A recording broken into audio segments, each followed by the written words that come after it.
Κυρίες και κύριοι, καλησπέρα. Ladies and gentlemen, good evening and welcome.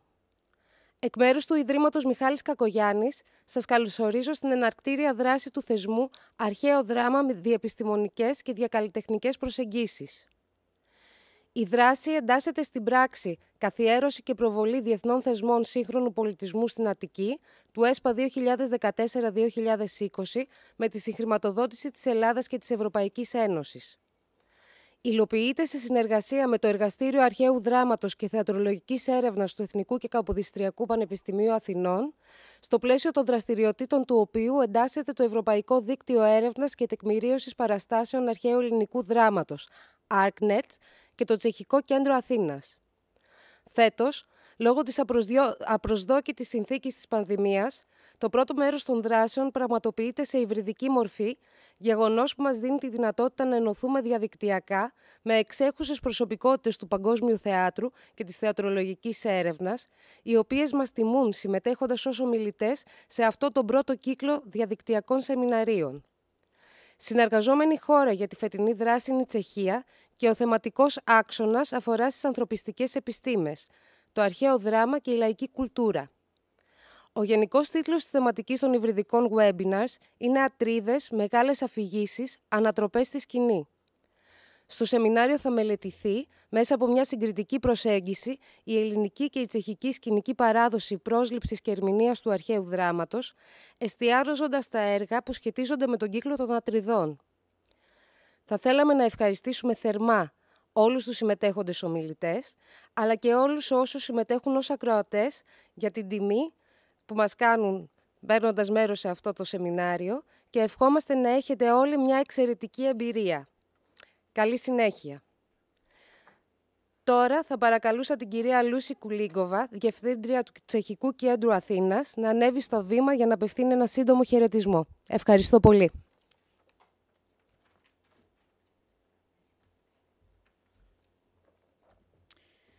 Ladies and gentlemen, dear participants and partners, let me greet you on behalf of Czech Center Athens, a contributory organization of the Ministry of Foreign Affairs of the Czech Republic and one of the 26 Czech centers around the world.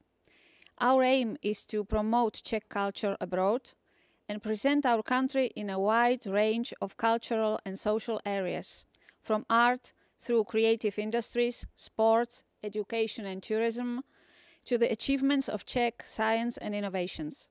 We participate in international projects and serve as a platform for the development of international cultural dialogue. I am very pleased that the previous collaborations of the Czech Center Athens with the Michael Cacoyannis Foundation has led to today's webinar and to the opening of the cooperation in the field of theatre. The relationship of the Czech theatre to the Greek ancient theatre is not generally known, and that is an excellent opportunity to learn more from all our speakers, to find more from the specialists, and explore through this project how Czech artists express themselves, how they perceive to Greek drama in present, and how they have been doing it in the past. Greek drama is a very special and demanding field in the world of acting that requires actors to be fully sentimentally engaged and strongly expressive in order to be able to transpass the intensity of the feeling to the spectators. Therefore, it's undoubtedly challenging and interesting to observe how do differently temperamented people play these type of acts and how they transform the Greek drama to modern performances. We are expecting in spring of 2022 to welcome a Czech theatre performance in Greece regarding a new concept of Greek drama. I wish you a very fruitful and beautiful 3 days of webinar. Thank you.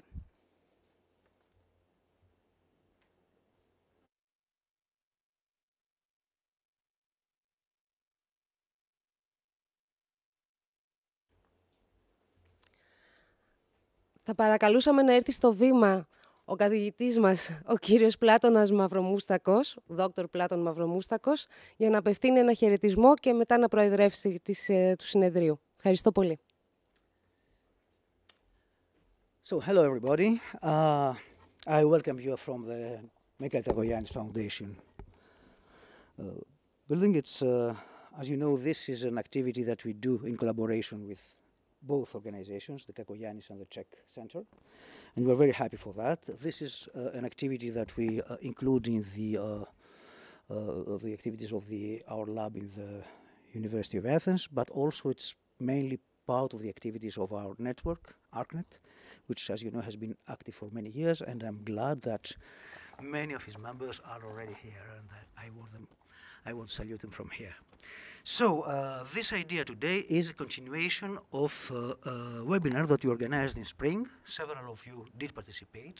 It was entitled Performing the Archive, the Persons on Stage, and it has happened in spring with, I think, with rather big success. And the whole idea is based on our feeling that we need to utilize archival material connected to the performance of ancient drama that we always do in ArcNet.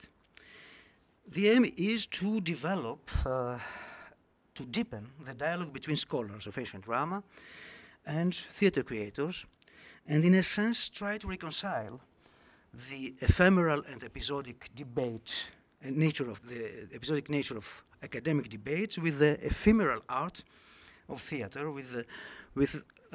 and reconcile that with the static nature of traditionally archived, finished works. So the action considers the archives of performances of ancient drama as a living collection of materials for future works, as an invitation to revisit the performances in order to feed reflection and to produce new ideas. For this reason, the webinar brings together scholars and theater people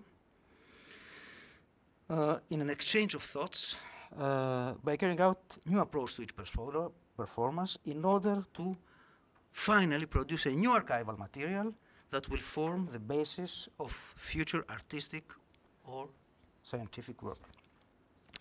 Of course, our idea is based on some thoughts connected to theater history. Theater history can be understood by comparing the evolution of the way in which plays belonging to specific areas of the international repertoire are performed. Among the hundreds of thousands of performances on the world stage, there are plays, I have always the most emblematic, Hamlet, which are known to all authors and all audiences almost, plays which belong to a time span covering what we consider as Western culture. These plays that we place in the realm of classical texts. So we could characterize these texts as barometers showing the developments in the art of theater. Their frequent performances set an horizontal bar in the art of theater that indicates the intellectual level of the creators and the society to which they address, while at the same time they allow to scholars to detect some of the developments that are changing the characteristics of the art of theater.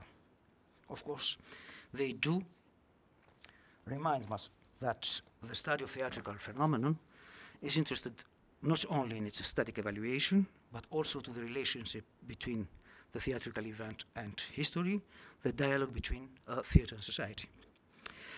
Our webinar today should be based on the Orestias.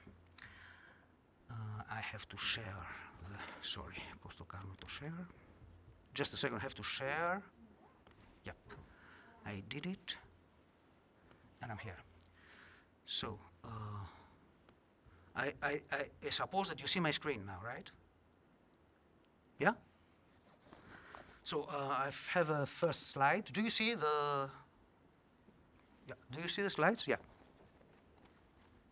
Please note if you see. Okay, thank you, Henri. I have a photograph of one of the first performances, the Orestia by Oberländer, which was in 1900. And I have to say that in our country, the staging of these works has been linked to issues of national identity since the beginnings of the Greek state, bringing to the fore issues connected to politics, justice, revenge, the Greek language, etc. A typical example is the famous performance of the Royal Theatre in 1903 of the Orestia, a major event associated with the early years of the Royal Theatre, and also the big events that follow the performance due to the use of a moderate everyday language, what we call the Δημοτική. But still then, the Orestia was associated to many important directors in Greece, such as Dimitris Rondiris. I can show you quickly some slides from his performance of 1949 with Marika Kotopouli, the great diva of the period. And also later on, it was repeated in Epidavros in 1959. I have to remind you that 1949 is the year of the end of the civil war in Greece. But all the directors of Greece have had tried to approach the Orestia. And we have a big number of performances from Carlos Koun, Alex Solomos, Dimitris Rondiris that I mentioned already, Spiros Evangelatos, Fotos Politis, and Yannis Houvardas, the most recent. So in the Czech Republic, our partners in today's webinar, also plays dealing with the myth of Atrides are not often staged. When they are, the performances are studied as being extremely important. Example is the performance of Milos Hinst in the 80s, or a performance by our ex-student Daniel Spinar of Electra in 2006. This performance will be discussed during the next webinar that is going to happen with the collaboration with our Czech colleagues, probably the beginning of 2022. So during this weekend season, we will try to discuss some of the performances of the Orestes that have been very important throughout the 20th century, and that they did influence on local and national level. So we'll have the chance today to hear from Professor Erika Fischer-Lichte about the performances of Max Reinhardt and his Oresti of 1911-12. She will continue speaking about the performance, much rich in connotations, I think, performance of Lothar Müttel in 1936. And she will end her approach with the famous Oresti of Peter Stein that has been performed everywhere. Here I have a photograph of the wall of Berlin where it's written Durch Leiden lernen, learn through suffering, which was the main slogan of this performance, and it was written during the period of the rehearsals. This is a photograph by Ruth Waltz, which was a collaborator of Peter Hall. Then these are some pictures of this famous performance. I'm just showing these pictures because I understand that when we see them again, we understand also the relation that connects several of these performances. This is a photograph of the performance of Oresti in Athens in 1985. That was in the first cultural capital of Europe. Later on, we go with Oliver Taplin, who is going to speak about two emblematic British performances, the one of Peter Hall of 1981, and which is very well known also, and that has taught a lot, and also the performance of Katie Mitchell of 1999. Professor Taplin was involved to those two performances, and he'll speak on these productions from his own point of view, which is with the eye in and outside the performance. On Sunday, we will have a survey of the recent performances and the contextualization in a paper by Henri Schoenmakers that will talk about recent performances a little bit all around Europe.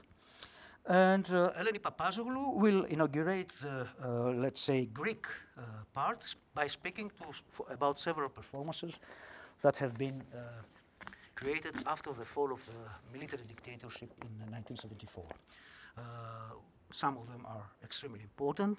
This is a performance of Carlos Koun. As you see here, we have the famous Melina Mercouria's Clytemnestra.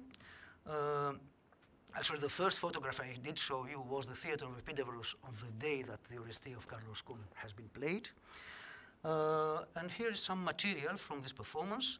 I chose this scene from the performance of 1981, and also another one from Oresteia of 1982, where you remark that there's a big difference. There's a half mask on the actress here. That's something that we have to discuss maybe later. There are other important performances. This is a performance by Yoros Michailidis, which was very much acclaimed at the time. It was in 1993. It was a performance that used a new way to do it. It was a performance in a closed space, one of the rare performances in closed space in Athens. And as you see, it has some connection with several other performances. For instance, this image reminds us a lot the image of the killing in Stein's Oresteia. The last one that I will mention is the performance of Yannis Vardas, who situated the whole play in the 40s of the Civil War. And this is a performance that we have to discuss because on the afternoon of Sunday, we'll have a meeting with Dimitri Dimitriadis, who is a prominent actor, a prominent playwright, and also the translator of this performance. And so we'll have a discussion in translation. It will be made in Greek. Before that, we'll have a small introduction by Konstantinos Stamagiannaki about the use of the archives and the archival material we have about the Orestes in one of the most important archives of performing arts in Greece. In the afternoon, we shall have a meeting with Peter Stein, and then he will discuss his two approaches, his approaches to the Orestia. You know that this performance that we all know, the German one, but there's another one, a Russian performance, which has several differences, and I suppose that Peter Stein will talk us about that. And finally, the end of our webinar will be a meeting with Milo Rao, who will be introduced by our dear colleague Freddy de Creus, and he will discuss with us his ideas on his version of the Orestia, which is the Orestes in Mosul, and that was a recent performance of 2016. So this is where I stop my introduction. I want to thank all the contributors. First of all, today's speakers, the professors Erika Fischer-Lichte and Oliver Taplin. The organizing team, Aspasia Alexiou, Ova Varzelioti, Angeliki Poulou from ArcNet, Anastasia Koumidou, Alexandra Georgopoulou, and the whole group of the wonderful people of the Cacoyannis Foundation who made possible this event. And of course, Xenia Kaldara, who proposed to our academic unit this collaboration. Thank you for your patience. Now we should go on with Professor Erika Fischer-Lichte, who is going to speak immediately after me. The title of her speech is Performance of the Orestes in Germany in the 20th Century. Max Reinhardt, Lothar Mittel, Peter Stein. Of course, Professor Fischer-Lichte does not need any special introduction. Everybody knows her. I just want to remind that two of her books, two of over 30 books that she had written have been translated in Greek. I hope that we shall have the possibility to read more books by Fischer-Lichte in Greek. Now she's, you know that she has been head of the Department of Theatre Studies in the University of Berlin, one of the major theatre departments in Europe and in the world, I think. And later on, she created this wonderful center, the IRC IPC, the International Research Center Interweaving Performance Cultures, to which everyone who has been there has changed a lot his attitude towards the theatrical event, and this is something that we all owe to Professor Fischer-Lichte. So, welcome, and please take the floor.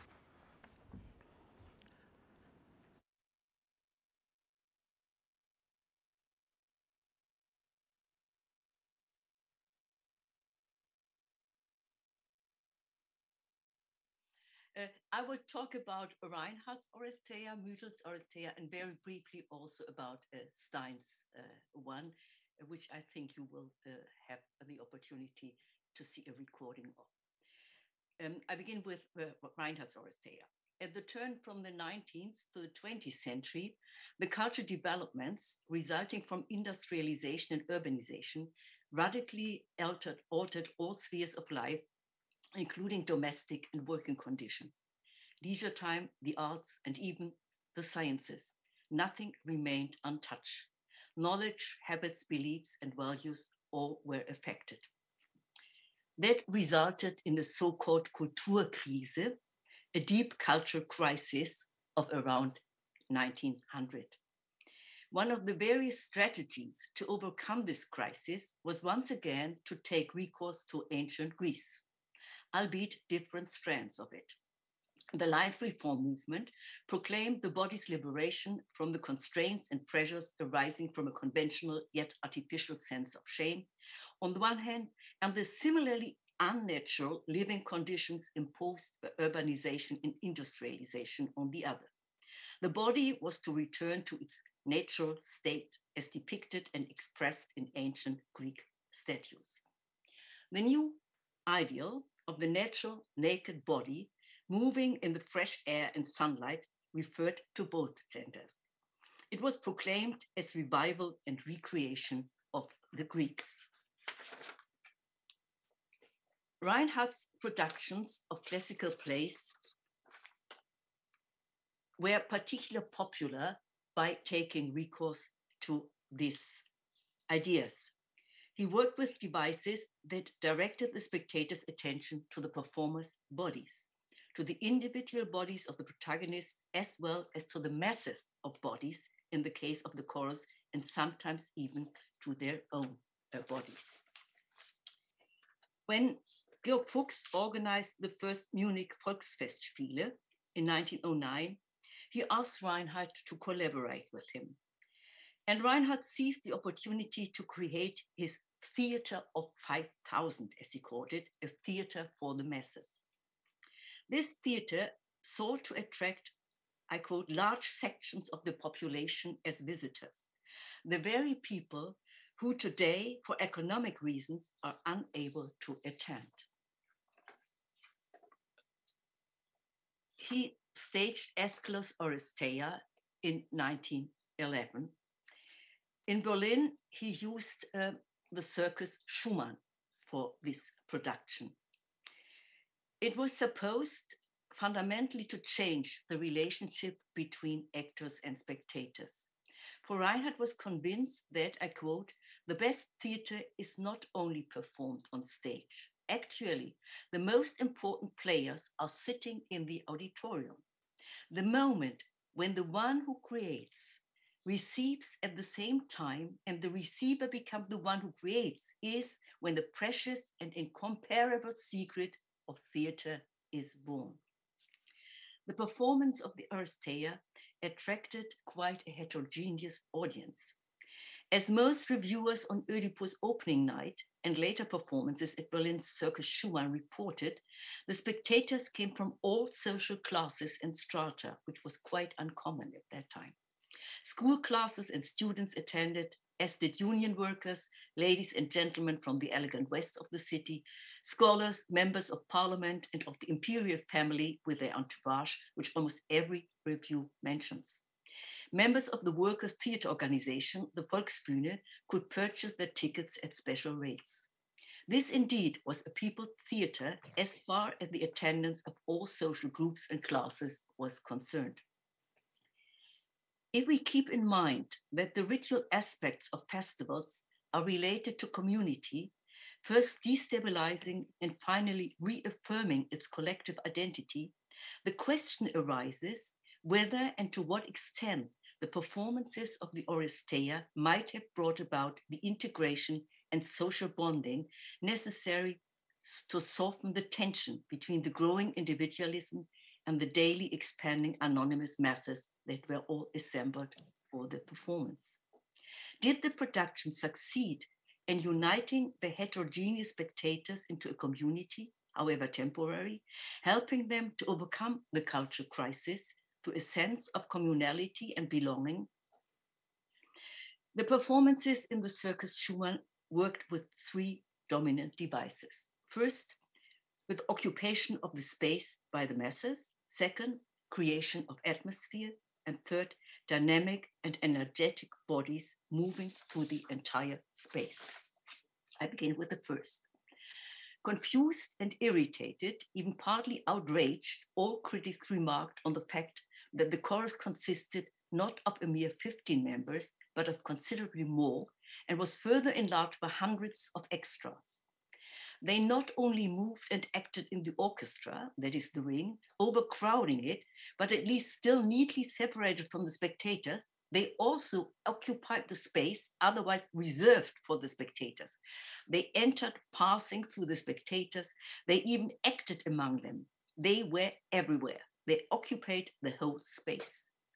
The critic Alfred Klar felt utterly uncomfortable because of, I quote, the division of the action into the space in front, between, beneath, and behind us, the eternal exertion to change our viewpoint, the actors flooding into the auditorium so that the figures in their glittering costumes, wigs, and makeup jostle against our bodies, the dialogues held across great distances, the sudden confusing shouts from all corners and directions of the house which startle us, it all helps to distract. It does not help create the illusion, but tears it apart instead. There was quite a number, I come now to the second thing, the atmosphere, quite a number of elements that created a particular atmosphere.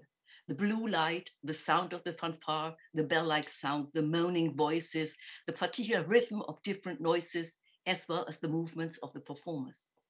As we learn from the reviews, some of the recurring elements affecting the spectators in the performance included constant changes in the lighting, the orchestration of music and sounds, the changing rhythm of movements, sounds, and music. As a critic tells us, he was quite appalled by this barbaric atmosphere, which was circus-like in the most vulgar sense, as he writes it. An atmosphere is something that is not bound to a space, although it does permeate it. Atmospheres belong neither to the objects or people who seem to radiate it, nor to those who enter the space and sense it physically. In a theater space, atmosphere is usually the first element to seize the spectators and open them to a particular experience of the space. The atmosphere in the Oresteia had a very special quality. The elements contributing to it, such as sounds, voices, music, movements, rhythms, smells, colors, and light, even this flickering light of the flames and the open fire on the two altars, as well as the torches held by a group of half-naked young men as they, I quote, raced like savages through the orchestra up and down the steps to the palace, all have two things in common. First, they have a strong physical impact on those perceiving them, and second, they are all transitory and ephemeral. These elements affected the senses and the nerves of the spectators.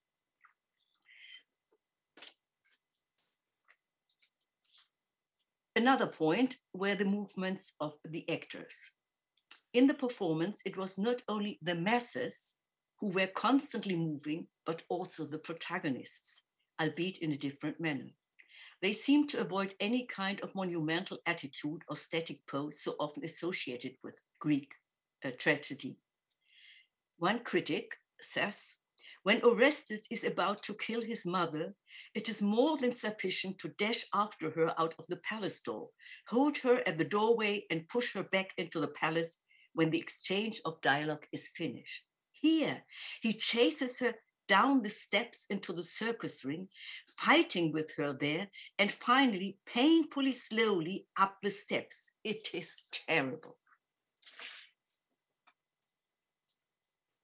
Such criticism, written even by critics such as Siegfried Jacobsen, tell us that these movements were too much for most of the audiences. Reinhardt's performances of the Theater of the 5,000, a new people theater, responded to the cultural crisis by allowing such a community to emerge.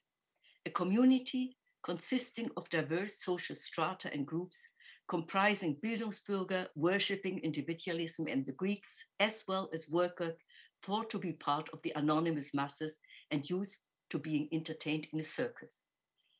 Still an utopia in society. I come now to the second example. When the National Socialists seized power in Germany on January 30th, 1933, they were quick to take control of all political and politically relevant institutions.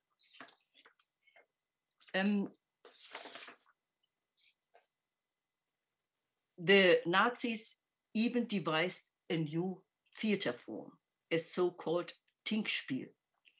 In a speech to German chief directors on May 8, 1933, Joseph Goebbels, the newly appointed Reich Minister of Propaganda, developed and explained the idea of a new people's theater. I quote, "The National Socialists will reunite people and stage. We will create a theater of 50,000 and 100,000. We will draw even the last folk convert into the magic of dramatic art and soothe them again and again for the great substance of our national lives," unquote. It is surely no coincidence that the expression theater of 50,000 and 100,000 recalled the term Reinhard coined for his New People Theater, the theater of the 5,000. The Tink plays were meant to replace it. The National Socialists were initially opposed to the idea of hosting the Olympic Games in Berlin, a decision made years earlier, because they did not believe in any kind of internationalism. Yet they soon understood that the Games would grant them a unique opportunity to sketch a particularly favorable picture of Nazi Germany to be sold to an international audience. They decided fully to exploit the particular relationship between ancient Olympia and Germany as established by Ernst Curtius. By the end of the 18th century, texts dealing with the Agonis Olympikoi were already much discussed among advocates of a bourgeois physical education in Germany. In 1875, Ernst Curtius systematically began to unearth Olympia. Between 1875 and 81, the German government contributed to the popularization of Olympia by publishing annual reports on the various finds by Curtius and his team. Consequently, Curtius' own reports were eagerly awaited when they finally appeared between 1990 and 97. Curtius' findings were taken into account for the design of the Reichssportfeld, the site of the Olympic Games. It was decided to replicate the topography of ancient Olympia in many respects, thus reviving ancient Olympia in Berlin. This was the first time that the Olympic flame was lit in the sacred precinct of ancient Olympia by a group of, how they called it, virgins, choreographed by Leni Riefenstahl. Runners in a relay race brought them into the stadium in Berlin. Festivals were celebrated wherever the torch was handed over to a new runner. The last one ignited the Olympic flame in a so-called sacrificial bowl, a tripod bowl reminiscent of the cauldron in which the sacrificial meal was prepared at the altar of Zeus in ancient Olympia. On August 3, the same year, 1936, Lothar Müdel's production of Aeschylus Oresteia premiered as a festive performance at the Staatliches Schauspielhaus at Gendarmenberg on the occasion of the opening of the Olympic Games. His production of the Oresteia can be properly judged and evaluated only within this context of the Olympic Games, which bestowed on the performance a particular political topicality without requiring any corresponding changes in the text or the staging devices. It followed as the third of three opening performances. The first was a so-called festive play by Karl Orff entitled Olympic Youth. The second, a so-called Trinkspiel, the Frankenburg game of dice, performed in an open-air theater, largely modeled on ancient Greek theater, adjacent to the Reichssportfeld of the Olympic Stadium. The link between the three performances was explicitly stated in the program notes of the Oresteia, where the Dionysus Theatre in Athens was depicted alongside the Dietrich Eckart new stage at the stadium. Lothar Müthel's production of the Aristeia took place in the Staatliches Schauspielhaus at the Gendarmenmarkt in Berlin, not there at the stadium. The stage was designed by Traugott Müller. He did not try to imitate the conditions of a Greek amphitheater, but instead relied on the possibilities offered by this very spacious box set stage. You have seen the three pictures. The first, the libation bearers, the huge tomb of Agamemnon dominated the stage. The third part, the Eumenides, was performed in front of a two-story column structure divided by a gigantic statue of the goddess Athena. Its pedestal rose so high that the actors barely reached its upper edge, and the spectators of the upper galleries could see no more of the goddess than her feet and her hemline. Judging by the reviews, Müthel placed particular emphasis on the shift brought about by Athena. While in earlier Oresteia productions, the Eumenides had been ruthlessly shortened, Müthel made almost no cuts to the play. It seems that at the center of his interest lay the sudden shift away from the principle of revenge and counter-revenge linked to the curse affecting the house of Atreus towards the principle of the polis, which investigates the motives of the deed, evaluates the arguments, and adheres to the result of a voting process. The emphasis on this shift seems to have been suggested most strongly by the particular intensity of the actor's play. The critic Ruppel wrote, "The first two parts emphasize the archaic through a force that captivates, frightens, and deeply stirs the spectators. Müthel does not shy away from Dionysian ecstasy. When Cassandra runs across the steps of the Atreides palace in the ecstasy of prophecy, sniffing blood like an animal, when Clytemnestra, stained with blood, holding up the murderous axe in her hand, transgresses the threshold, when Orestes drags her up the steps while she screams horribly out of fear of death, and then himself is whipped into madness by the rising goddesses of revenge, then the elemental effects of a passionate theater are achieved, in which at the same time the shudders of a religious emotion tremble. Müthel stages the end of the heroic era. The terror of the end of the world accompanies it," unquote. All critics agree on the enormous impact that the first two parts had on the spectators, differing only in the detail they choose to describe. Several critics use the term Dionysian in order to capture the particular quality.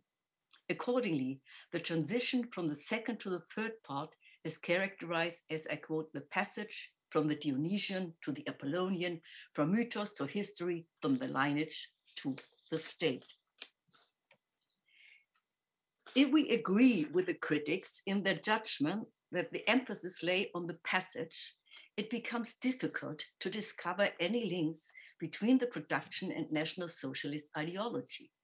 However, given the context of the production, it is apparent how the Nazis could have monopolized it. This is demonstrated by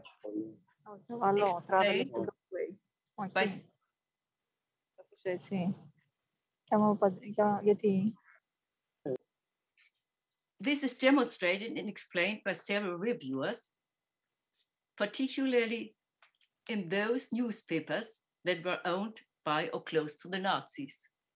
Everything still in order or something wrong? Everything's fine now. Okay, okay, because here it looked as if something was not wrong. Okay, I quote now from some newspapers. Kuno Feldner of the newspaper Deutsches Wollen declared, I quote, "Ancient drama today is not alien to us. While at the turn of the century, it was a colorless educational experience, today it is a vivid living experience. We know and honor the power of blood, so that an Orestes and an Oedipus from the distant past have become close to us. Friedrich Merker, the critic of the Münchner Zeitung, elucidates the parallels between Aeschylus and his own time, that of the Nazis. I quote, "The Oresteia is born out of the dash of two Weltanschauungen. In it, there lives the enormous tension that always shakes the earth when the old is doomed to fall and something new is born, as we experience it today." And the anonymous critics of the newspaper Germania stresses how true Mythel's production is to the text, because it succeeds in depicting these changing times, from the law of revenge to, I quote, "the new doctrine that the ruler and the leader of the community even stands above the bonds of blood, and that the duty of loyalty between husband and wife matters as much as the bond of blood between mother and son. Almost nowhere in antiquity does the yearning for redemption through a new ethics come to the fore so strongly and with such depth of emotion." The reviews abound in National Socialist terminology, aiming at demonstrating the topicality of Aeschylus' Oresteia and its staging by Mythel in the early days of the Third Reich. By staging the transition from the Dionysian to the Apollonian, from an archaic to a classical Greece, Mythel's production brought forth the possibility of being understood and interpreted as a representation of the Zeitenwende, changing times, brought about by the Nazis.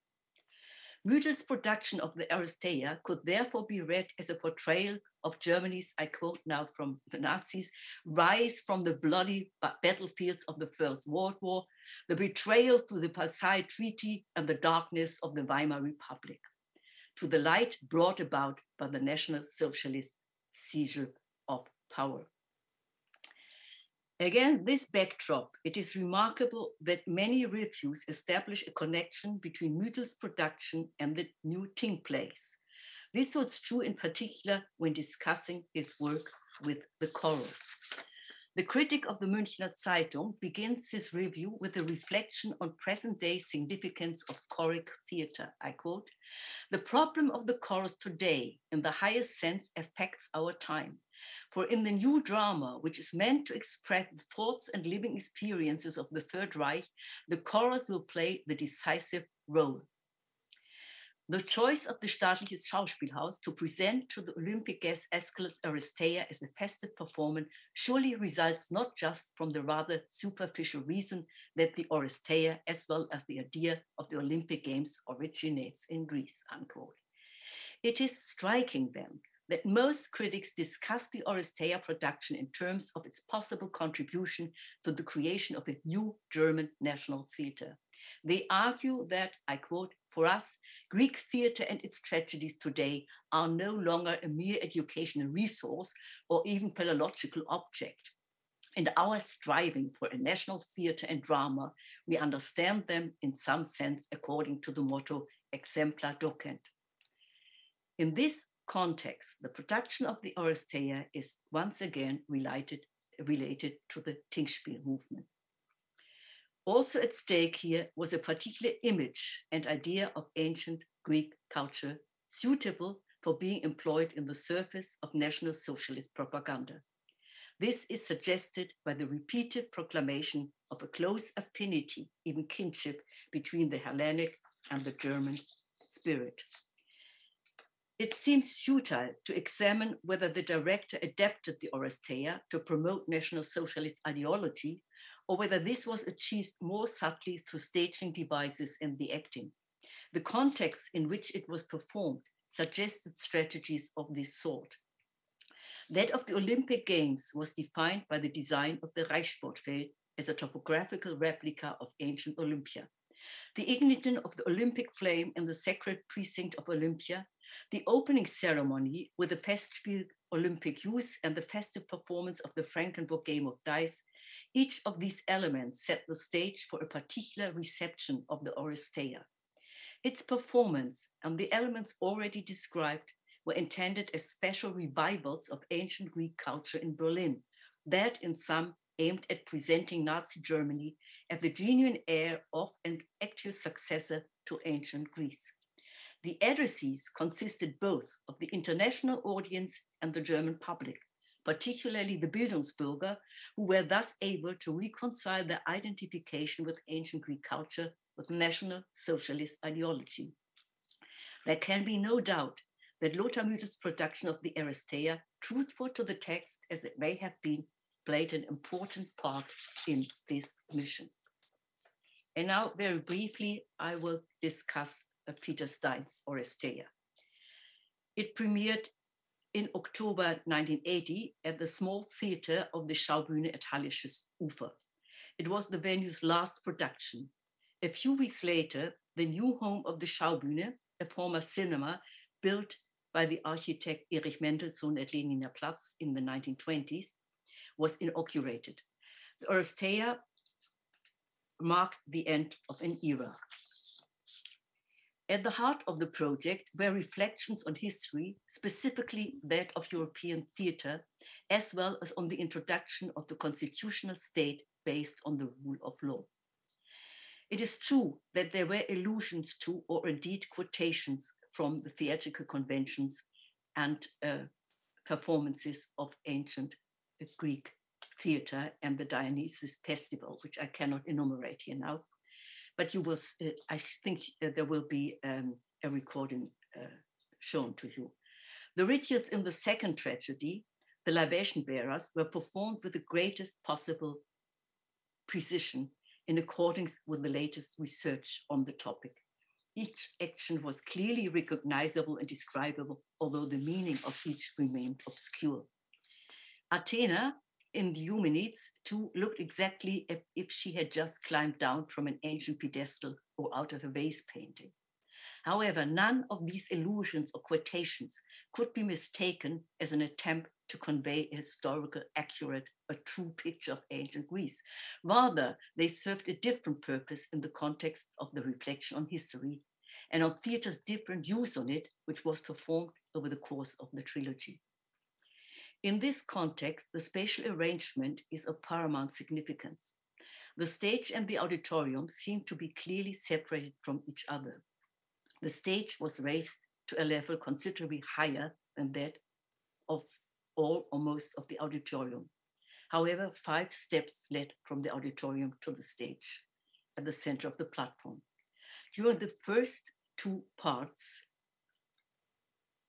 everything played in the auditorium, which was half darkened, so you could not see everything that was going on. That the third part then was illuminated and took place on the stage. Now on this open and brightly lit stage, we can see both were seemingly separated from each other, but linked by the flights of steps that I mentioned. The sensory differences came into play. It was in the first 2 parts, the space was an auditory space. You could hear, but not so well see. But then the lit stage may then have symbolized the passage from a matriarchal to a patriarchal order, maybe, and from the mythical time of revenge and counter-revenge, here originating in the Alastor, the curse on the house of Atreus, to the historical time of the constitutional state and the concomitant inauguration of the rule of law. The latter literally marked an enlightened space where the motives of a deed are examined and arguments are weighed, albeit with some irony. The spatial shift from the dark auditorium to brightly lit stage mirrored the storyline, which culminated in the birth of the constitutional state, that is, the rule of law defined and guaranteed by a majority vote. Yet both spaces involved ambiguous words and actions. The integrations of the Erinyes as Eumenides in the basement of the city-state, and even more so, the never-ending voting process were highly ambiguous, as reflected in the diverse critical interpretation. This ambiguity also applied to the relationship between historicity and topicality, highlighted by the ending. The aesthetic and the political dimension were interconnected in a novel way in this production with a twofold effect. It expressly referred back to the time when the tragedy was first performed by emphasizing the inaccessibility and inscrutability of that era, despite the reconstruction of certain elements, while also, albeit more subtly, relating the plot of the trilogy to the present in which it was performed, yet without singling out one particular topical event, condition, discussion, and so on. The text played a special role in this context by enabling a direct contact between past and present. Written in the past in a language now, it required translation to make it accessible to today's audiences and provide a clear storyline. Owing to the production's many ambiguities, however, there were no clear guidelines as how to understand its action and viewpoints, so that it opened up for each and every spectator to make sense of it in his or her own way. The critics, obviously here, felt confident in their understanding of the production, taking a clear again interpretation. While Stein's proceedings seemed conservative to some, others hailed it as progressive. From today's point of view, this appears as a highly intelligent and effective strategy to avoid the pitfalls of historicism on the one hand and unconditional topicalization on the other. Whereas historicism productions of Greek tragedies provided a fertile ground for the idealization and universalization of ancient Greece, topical productions tended completely to erase their distance and foreignness, justifying such an appropriation with the life nature of a theater performance. Stein's Oresteia not only evaded the risk entailed by both approaches. If we look at Reinhardt's production, we can say the estate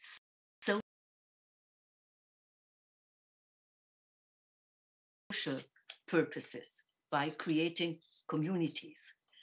The Mütels, whether Mütel wanted it or not, of course, had political implications by being part of the Olympic Games.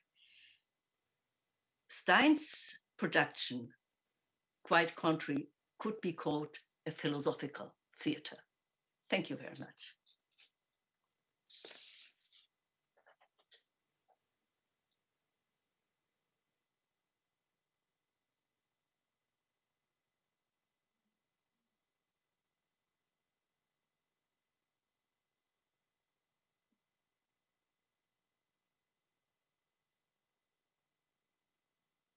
So what's going on now? Thank you, Professor Officer. Θα μου ανοίξετε την οθόνη και το τέτοιο. Okay. Thank you, Professor Officer Lichter. Thank you for this so thorough and so interesting approach of these really important performances. I mean, Lothar Müttel's performance is not that well known as the two other performances, but it's true that all these three performances have shaped a lot what has happened with performing ancient drama in our times. So now we are on time. I'm very happy for that.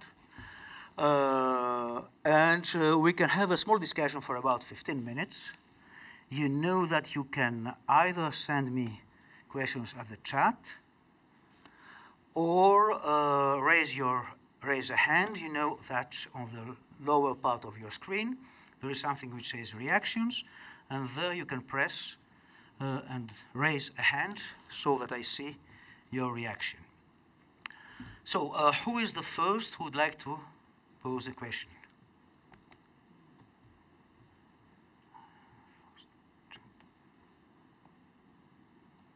No question.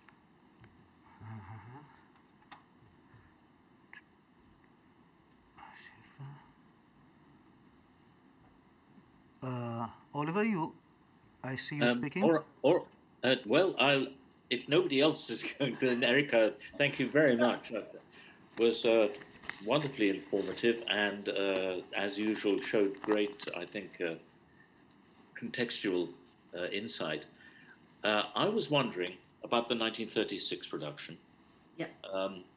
Whether there was not some kind of mismatch between the production itself and the cultural, political context that was imposed upon it. Because I think in ancient Athens, to some extent, the plays didn't precisely match the predominant prejudices, socio-political views of the city. It seems to me that maybe there's a similar kind of mismatch between what you might call the official views and the views that are actually conveyed by the internal aesthetic, if you like. Yeah, I mean, this is the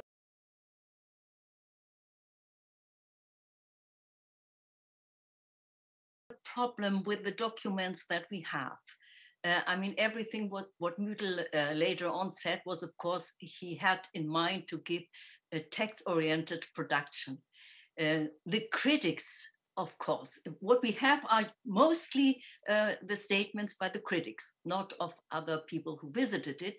And the critics, whether they really thought that it contributed to them, or whether they just wanted to suggest it to the audiences, this we will never know. I suppose that the latter was the case, because if it was really, and everything speaks to it, that it was quite text-oriented, the whole thing, and it was done then in the theater. And we have a few pictures only, not very much, so that we cannot tell really what it was. But we have this overwhelming mass of the reviews on National Socialism. And so we're in a difficult situation because there are not so many international reviews. There are some which were just thought it was all wonderful, but that's what it was, more or less. You do not get any clearer idea how was this done or what this, and how can, because if you read all these reviews by the National Socialist papers, they don't tell you what scenic devices would underpin their argument. They just go on and tell you that's how it was. The whole thing is it. And in so far, they are the propaganda that goes around. But this is really the problem that we have of the time. That it's simply too scarce. If there would be people who have been there whom I could have asked, it would have been easier.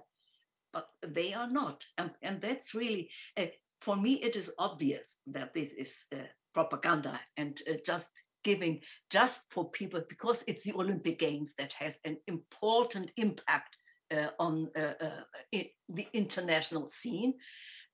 This presentation of the Oresteia must just put into it in that way. People who have been there might have seen it differently, but what remains are these reviews, and we stay with them. But that's really very problematic.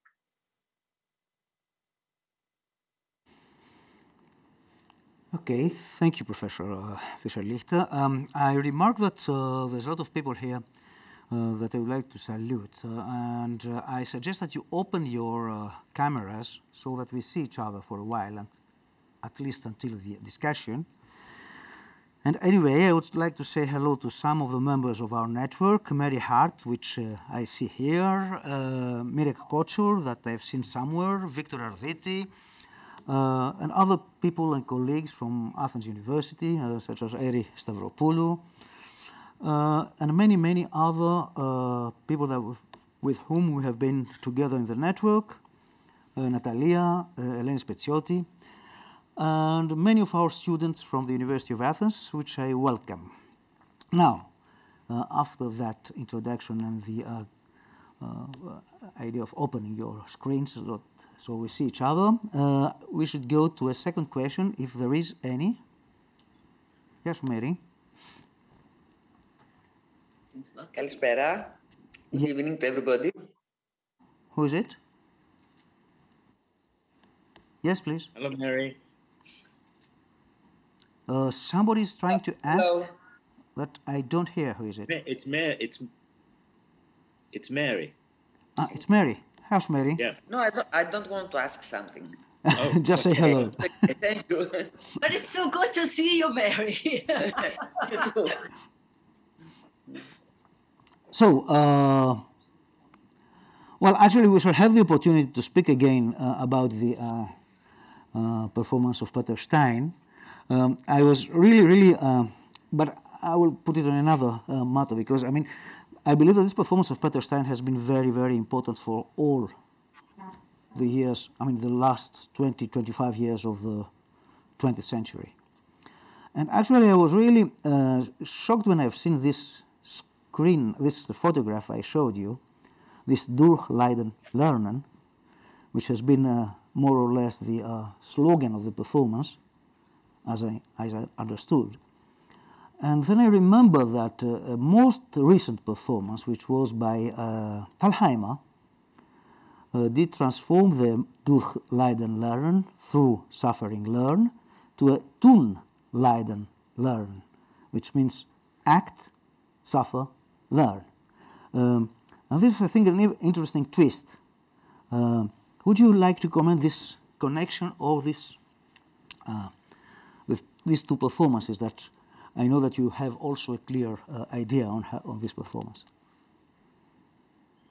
Well, I mean, I think, as I said, Peter Stein's project for me is very deeply philosophical. That's Schopenhauer, actually, the idea. Yeah, of course it is. Therefore, one cannot discuss it by referring to how true to the text he is, what he did here and there. He made his own, by the way, made his own translation for it in order to get this done. And but his whole way of staging it was not in a way that pushed the spectators in a particular direction. You have to understand this in this or that way. It was rather open to leave you as a spectator the space to reflect on it on your own, which in my view goes hand in hand with the idea of a philosophical theater. Mm-hmm. It's not just philosophical by what those who do it have reflected on it, but leaving the space and the room for those who go there to see it, to reflect on their own. Mm-hmm. And I think just if you look at the two first parts, which more or less played in the auditorium. It was, they sat there on the table within the auditorium. The auditorium was not well lit. It was all in a half darkness. So it was in a space that in a way asks you to bring in your own light for it, by finding a way how you could reflect on that. Mm-hmm. And I think this was the most important about this whole production, to give you the space to not just follow rapidly, because it's also so intense and you must follow everything. You cannot have any idea. They allowed you the space to have some ideas and reflections on your own. And I think that was indeed what I call philosophical. I think the recording will be shown in these days here too, or Platon? Well, actually, I suppose that we could see some recording of, we have a recording of the performance. There is a video of the performance that we can show. Sorry, I destroyed the microphone.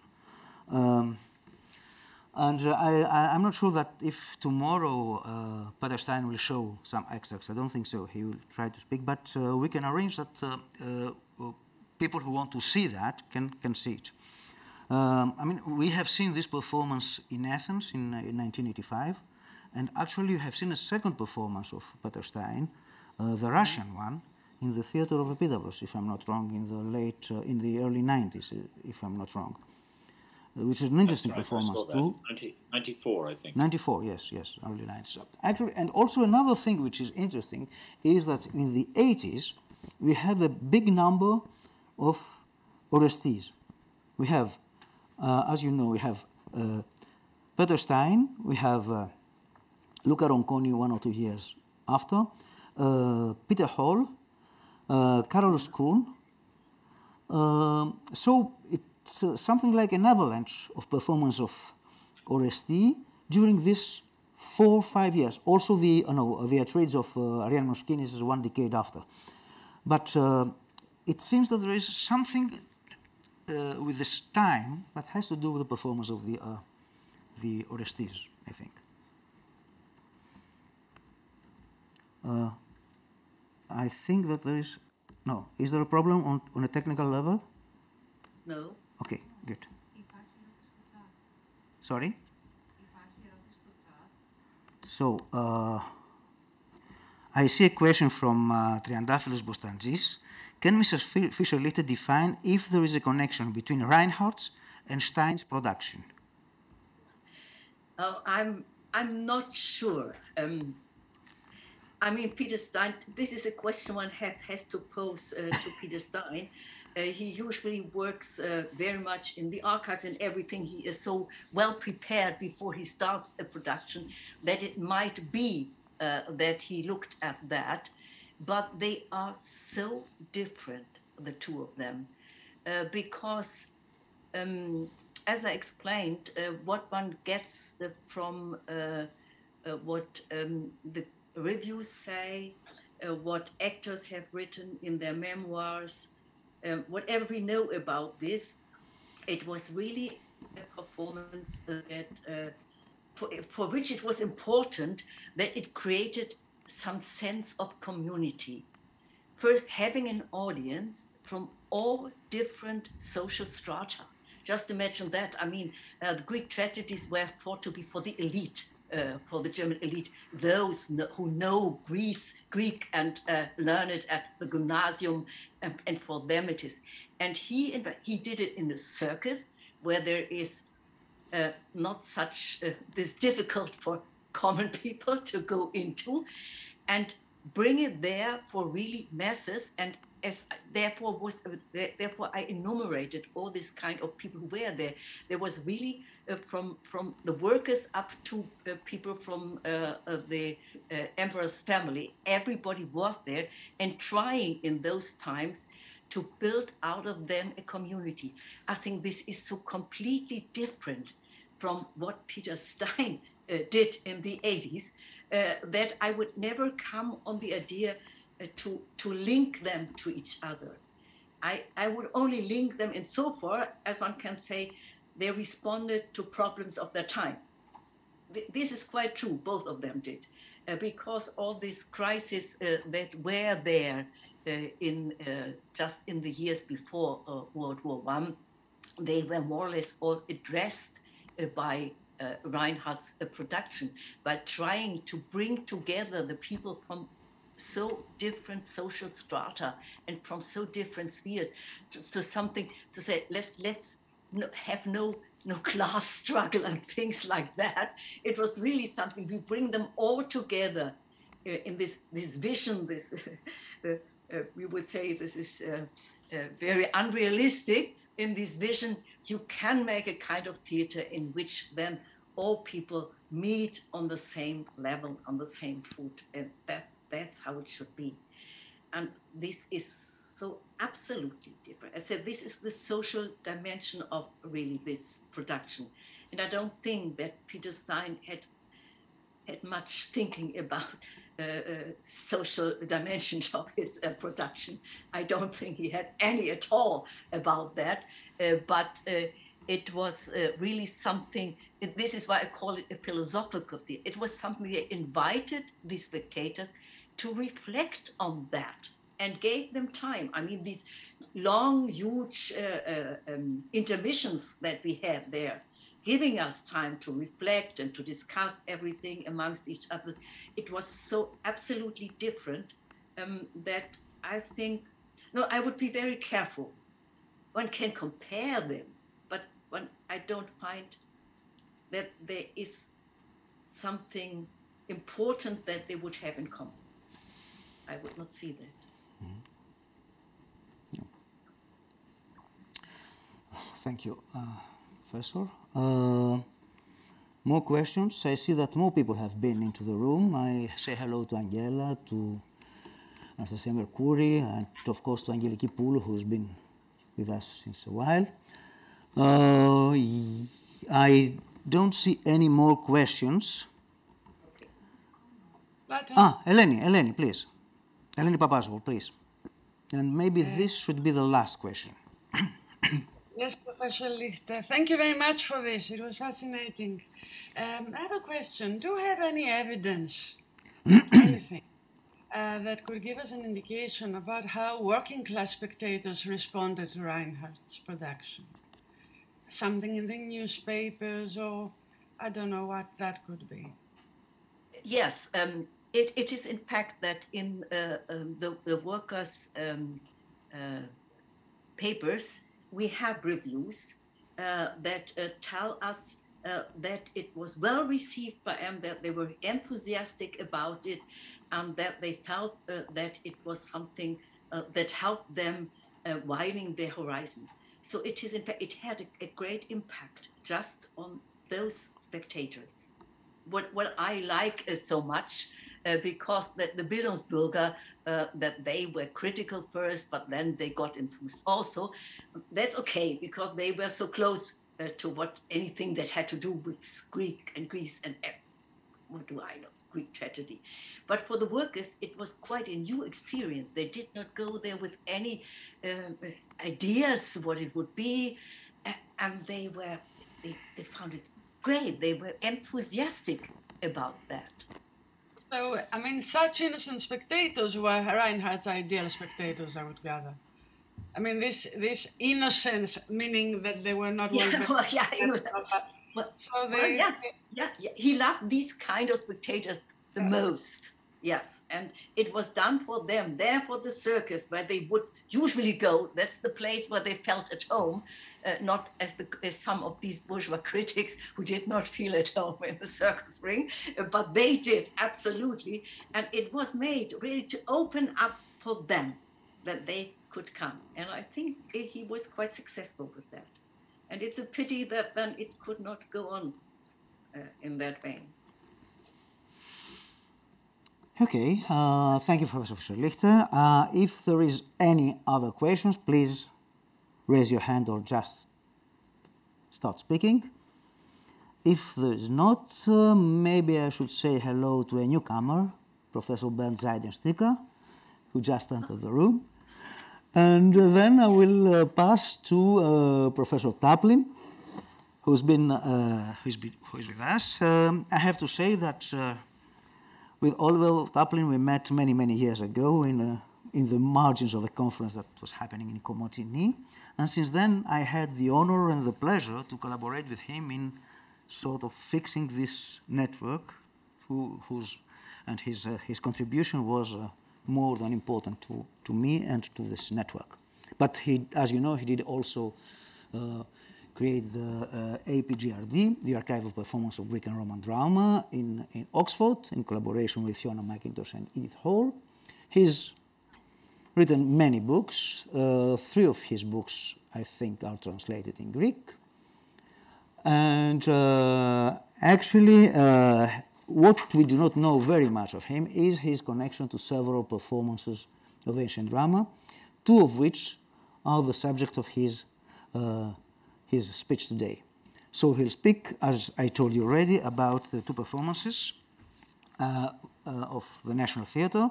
The title is Two Contrasting Orestias at the National Theatre in London, 1981 by Peter Hall and 1999 by Katie Mitchell. Professor, see you. The floor is yours. Thank you. Thank you very much. Thank you, Platon. So is everything working all right? I think so, yes. And I have to put back my mask in order to... Yes. What I have to say is personal and amateur compared with Erica's talk. And I must say, what you were saying, Erica, about Reinhardt, I found very inspiring and in some ways modern. I mean, it speaks to us, Reinhardt's ideals, I think. And I think this should be better known. But I'm talking about two productions in London. And in fact, I think they were the only two major productions of the Oresteia in between 1970 and 2010. They were both at the National Theatre on the South Bank in London.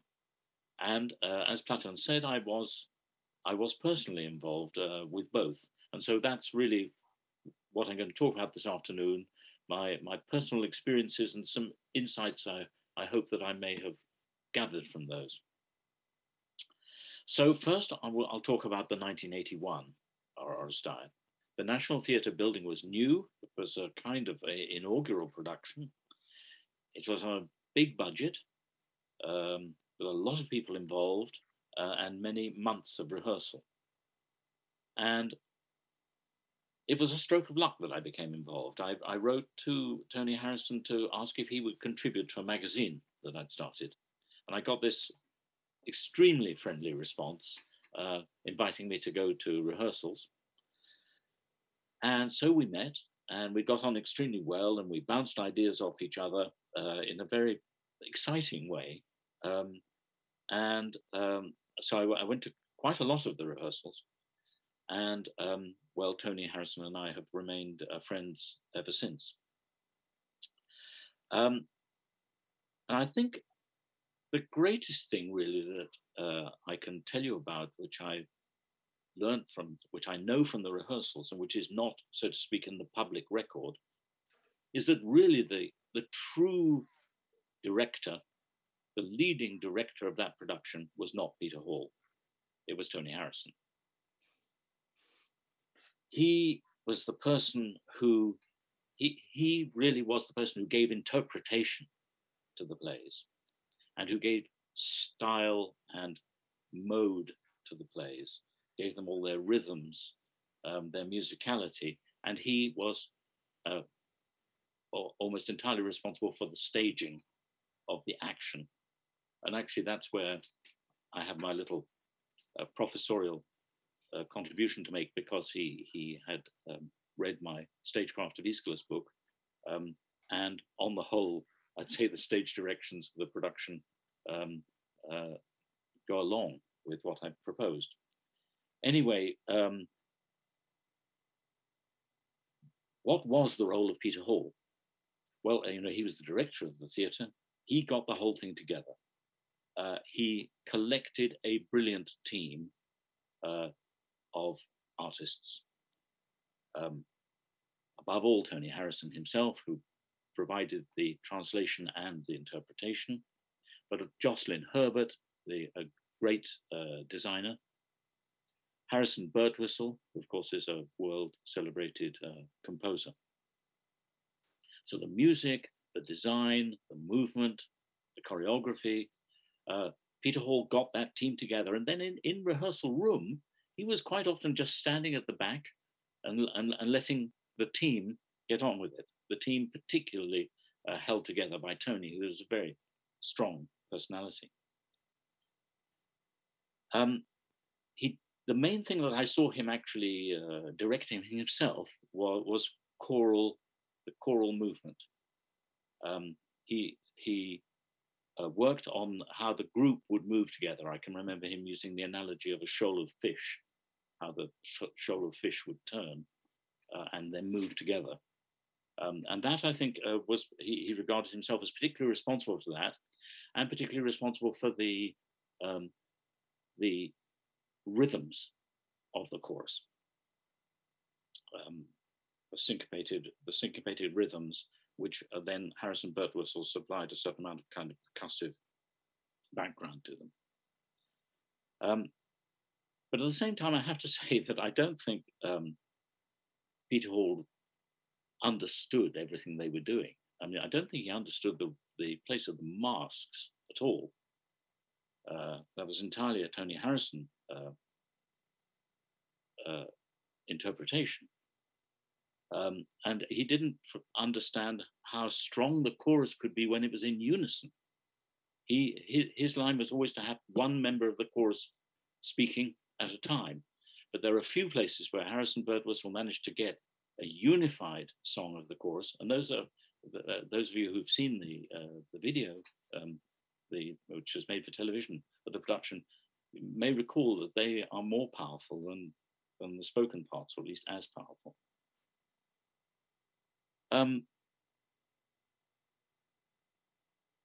So I believe that as I say, that it was really Tony Harrison's production. It was a great success. It pulled in very big audiences.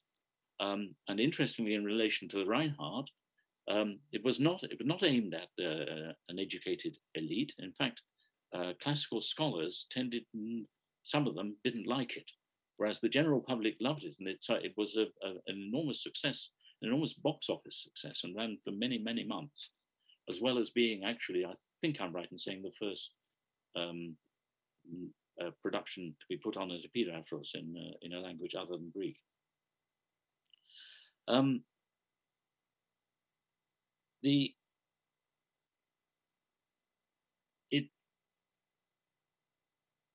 was going to say, in the later reception, I mean, I've quite often been present at discussions of modern productions of Greek tragedy, and often this production is characterized as being conventional, conservative, a sort of museum piece. Look at it. It uses masks. It has an all-male cast. That's just being like a kind of reconstruction of ancient Athens. And as I say, it's often held up as an example of what I might call a backward-looking antiquarian production. That is totally wrong, completely wrong. It was not like that at all in its reception at the time. On the contrary, it was unconventional, it was surprising, it was gripping. What was special about it, its leading thing was not to be in any way academic, not in any way to be a reconstruction. The driving thing was the acting and delivery were not naturalistic. They were stylized, they were musical. And the actors who had been trained in drama schools largely in method acting had to completely relearn their acting skills. And that was one of the things why it took so many weeks of rehearsal. They had to unlearn the way that they were used to acting and find a new way of acting. And that's where the masks were so important, because the masks meant that the whole affective dimension, the meaning and emotion had to be conveyed through body language and not through facial expression. And they gradually developed a whole acting style, which was predominantly conveyed through body language. And also an acting which was frontal. So you didn't have characters turned towards each other. If you had a dialogue, they would both be frontally facing the audience.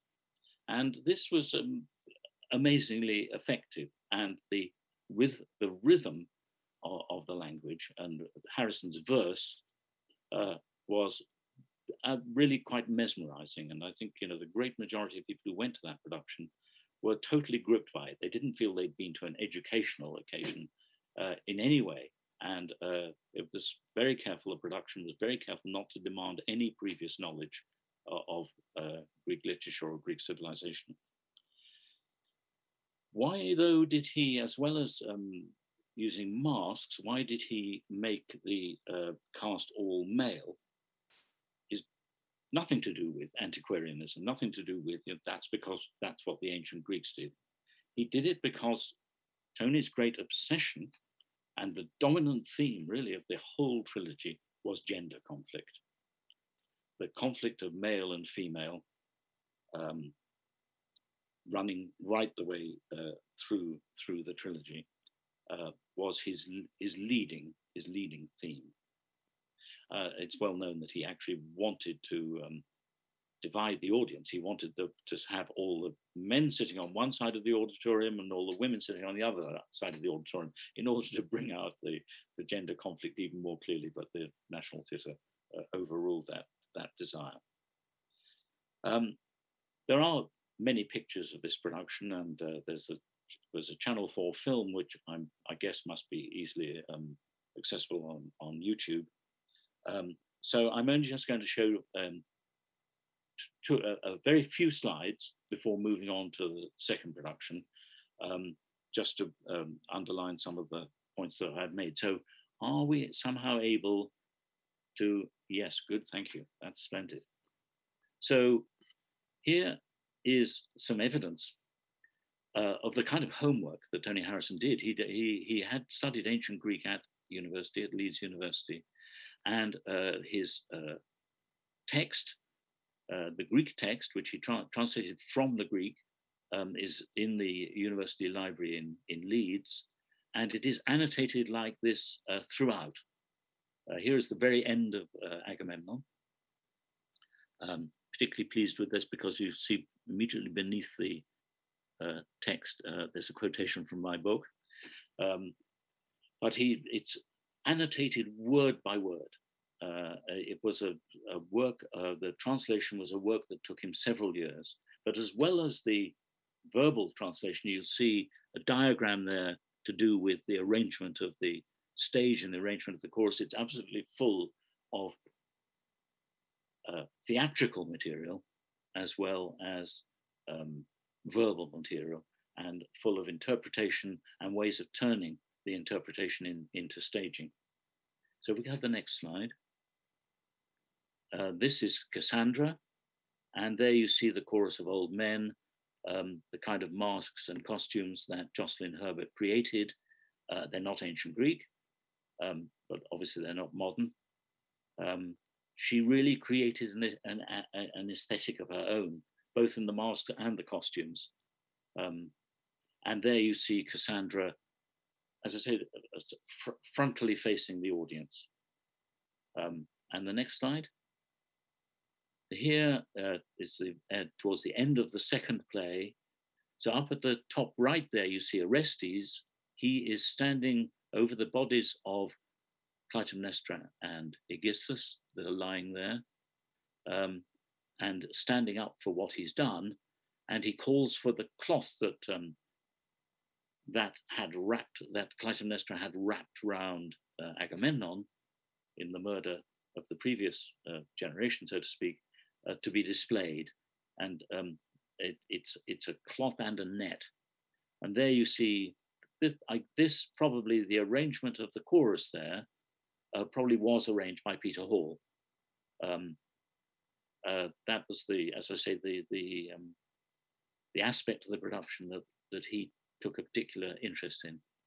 But it gives you some sense of the production.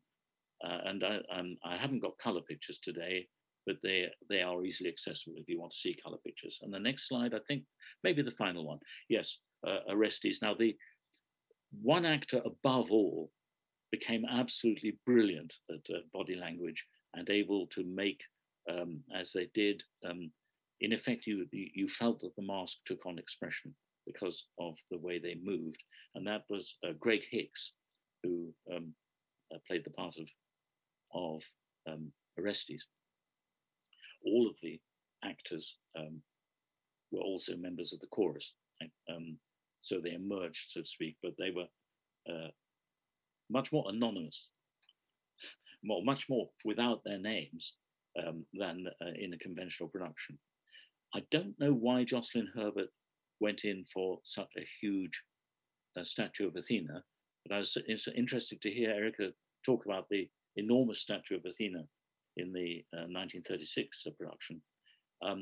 I can't remember discussing this with Tony, but actually the text is quite clear that it's an old wooden image of Athena, that the old traditional wooden image on the Acropolis that Orestes takes refuge at. So there is certainly a place where the design doesn't follow the text at all, which on the whole, the staging grew out of the text. That's not, again, not to say it was academic, at least I hope it wasn't, even though my book contributed to it. Not academic or antiquarian, but because Tony's method was that the strongest staging would be related to what the actors were doing was related to what they were saying. Well, if you could, thank you for showing those slides. We can go back to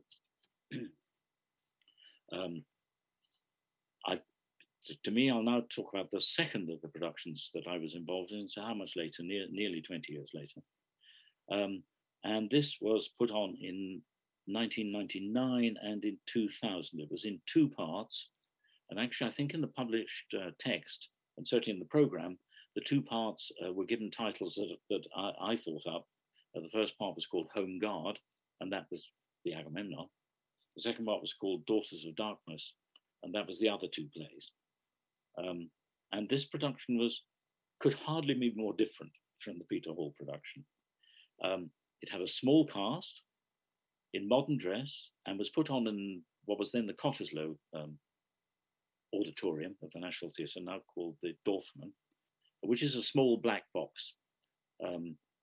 So the Olivier holds, or I don't know how many it holds, but it's a big auditorium, in fact, modeled on Epidaurus. And the Cottesloe is a small auditorium. I guess it might have had 200 in it, and as I say, black box. So that the whole thing is on a completely different spatial and cast basis for a start. But also the relationship of the translation to the production is totally different in that there was Tony Harrison providing the translation and the interpretation and a great deal of the direction of the actors for the 1981 production, whereas the Katie Mitchell one, she was given the text. The text was one of the last works composed by the poet Ted Hughes, who had died the year before, or perhaps it was 2 years before, and he died in either in 1997 or 1998. So there was a ready-made text. And it was Ted Hughes was a very masculine poet. And it's a masculine text. And perhaps an illustration of that above all is that he keeps on calling Apollo in the third play, he keeps on calling him the Son of God, which obviously has gender associations. And then it was directed, this text was given to a feminist director, Katie Mitchell, and there was, as I saw myself, a tension quite often between herself and the translation. Now, why was I involved in this one? This, as I said, with Tony Harrison, I got in touch with him out of the blue and was delighted by his friendly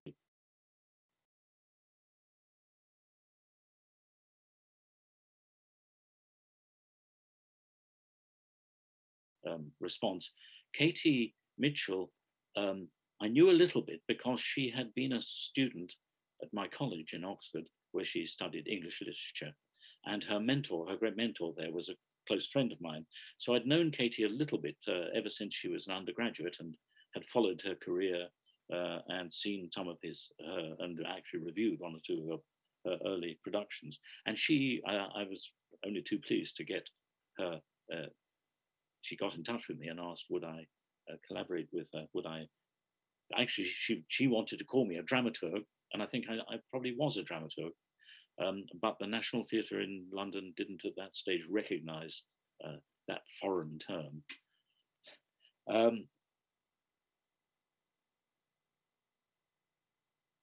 For the Agamemnon part, which opened in 1999. But my daughter at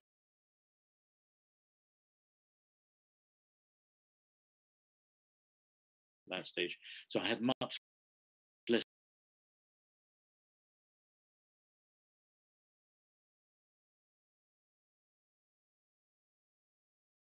to do with part two of the Daughters of Darkness. But what I did do was, of course, see something of the way that Katie Mitchell works with her actors and the way that she's so ingenious and use such extraordinary power of personality in getting the actors to find their own interpretations, to found their interpretations. Though very often they were arriving at something that Katie already had in her mind. But she would send them home to do homeland. She created backstories with them because Katie Mitchell was, and I think largely still is, fundamentally a Stanislavskian method director. So anathema to Tony Harrison, loathed method acting, but Katie actually draws on method techniques and particularly for giving a psychological depth to the roles by having the actors build up their backstories.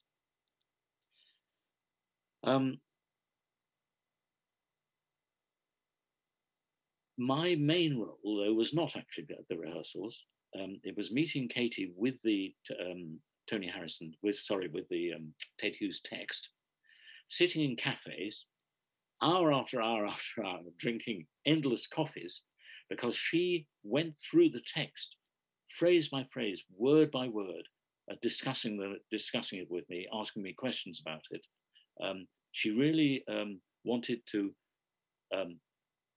engage with what I had to say about the text, in order to not in order to do what I would have done, might have done, but in order to reach her own interpretations. As I say, we spent many hours, and she filled many notebooks. But let me give you just one example, because it was one that's very much stuck in my mind.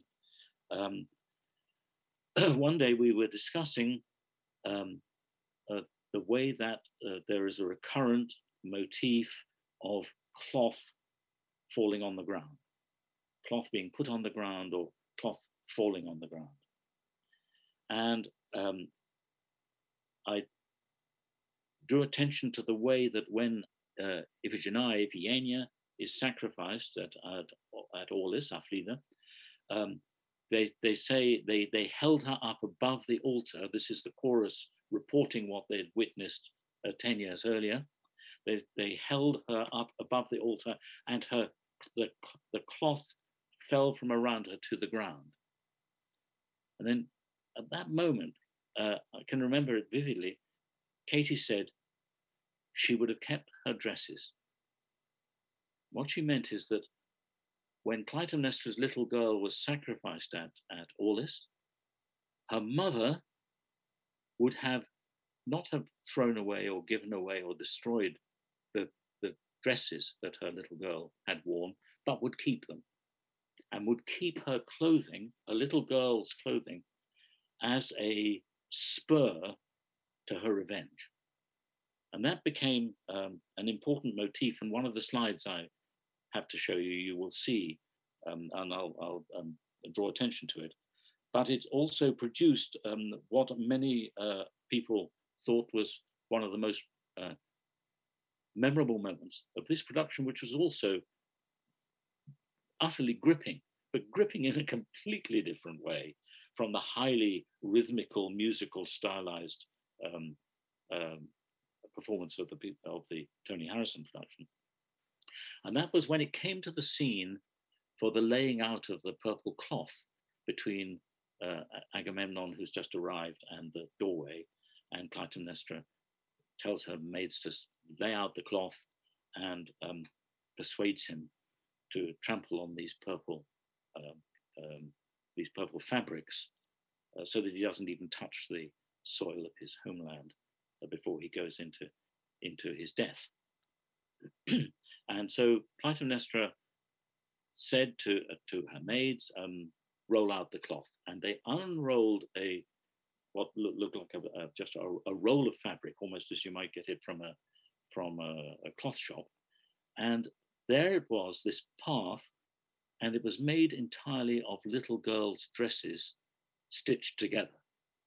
So what Agamemnon, and I think bloodstained, so what Agamemnon trod on in Katie Mitchell's production was a pathway made of his daughter's sacrifice, a pathway made of the dresses that Clytemnestra has kept as the token of her, her, her obsessive revenge for the sacrifice of her daughter.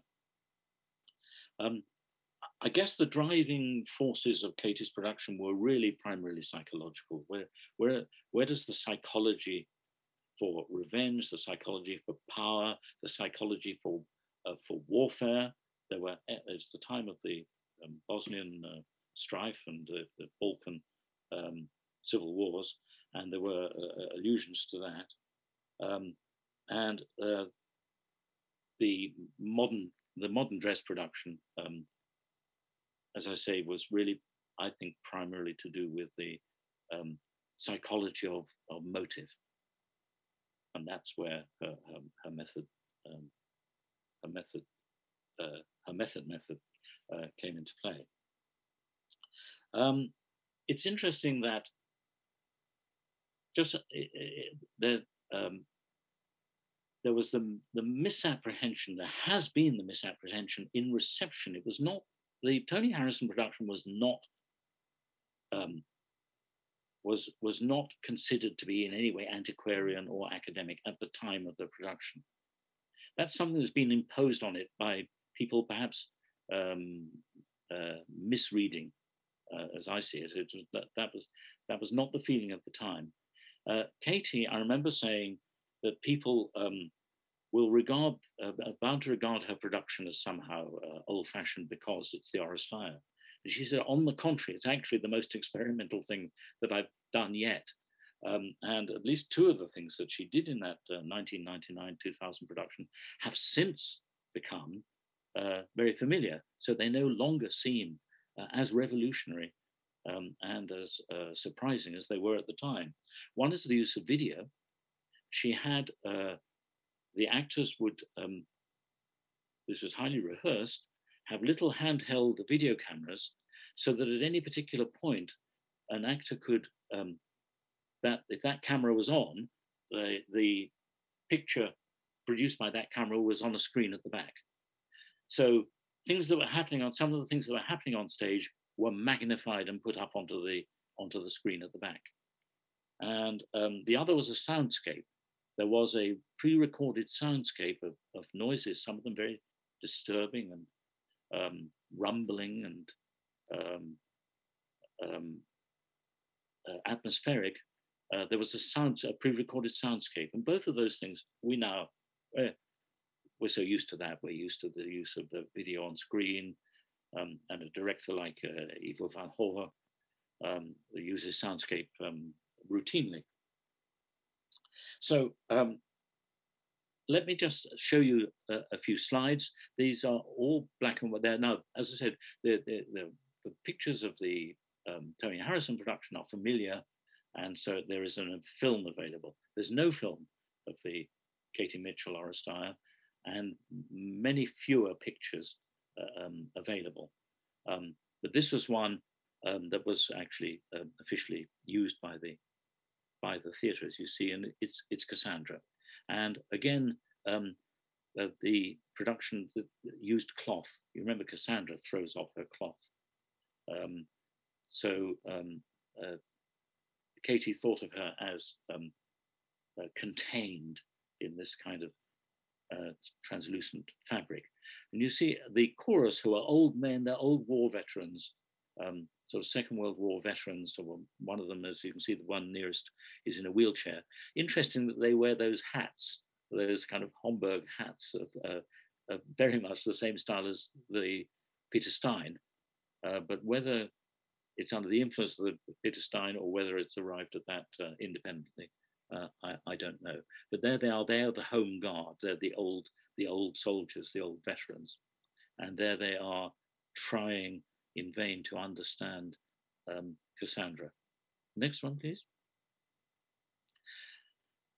Clytemnestra. So there it is, the use of the video. There was a little actress who looked so much like a girl, you see, and one of the other actors had gone right up to her face and produced the ghost, so to speak, of Iphigenia on the screen behind her.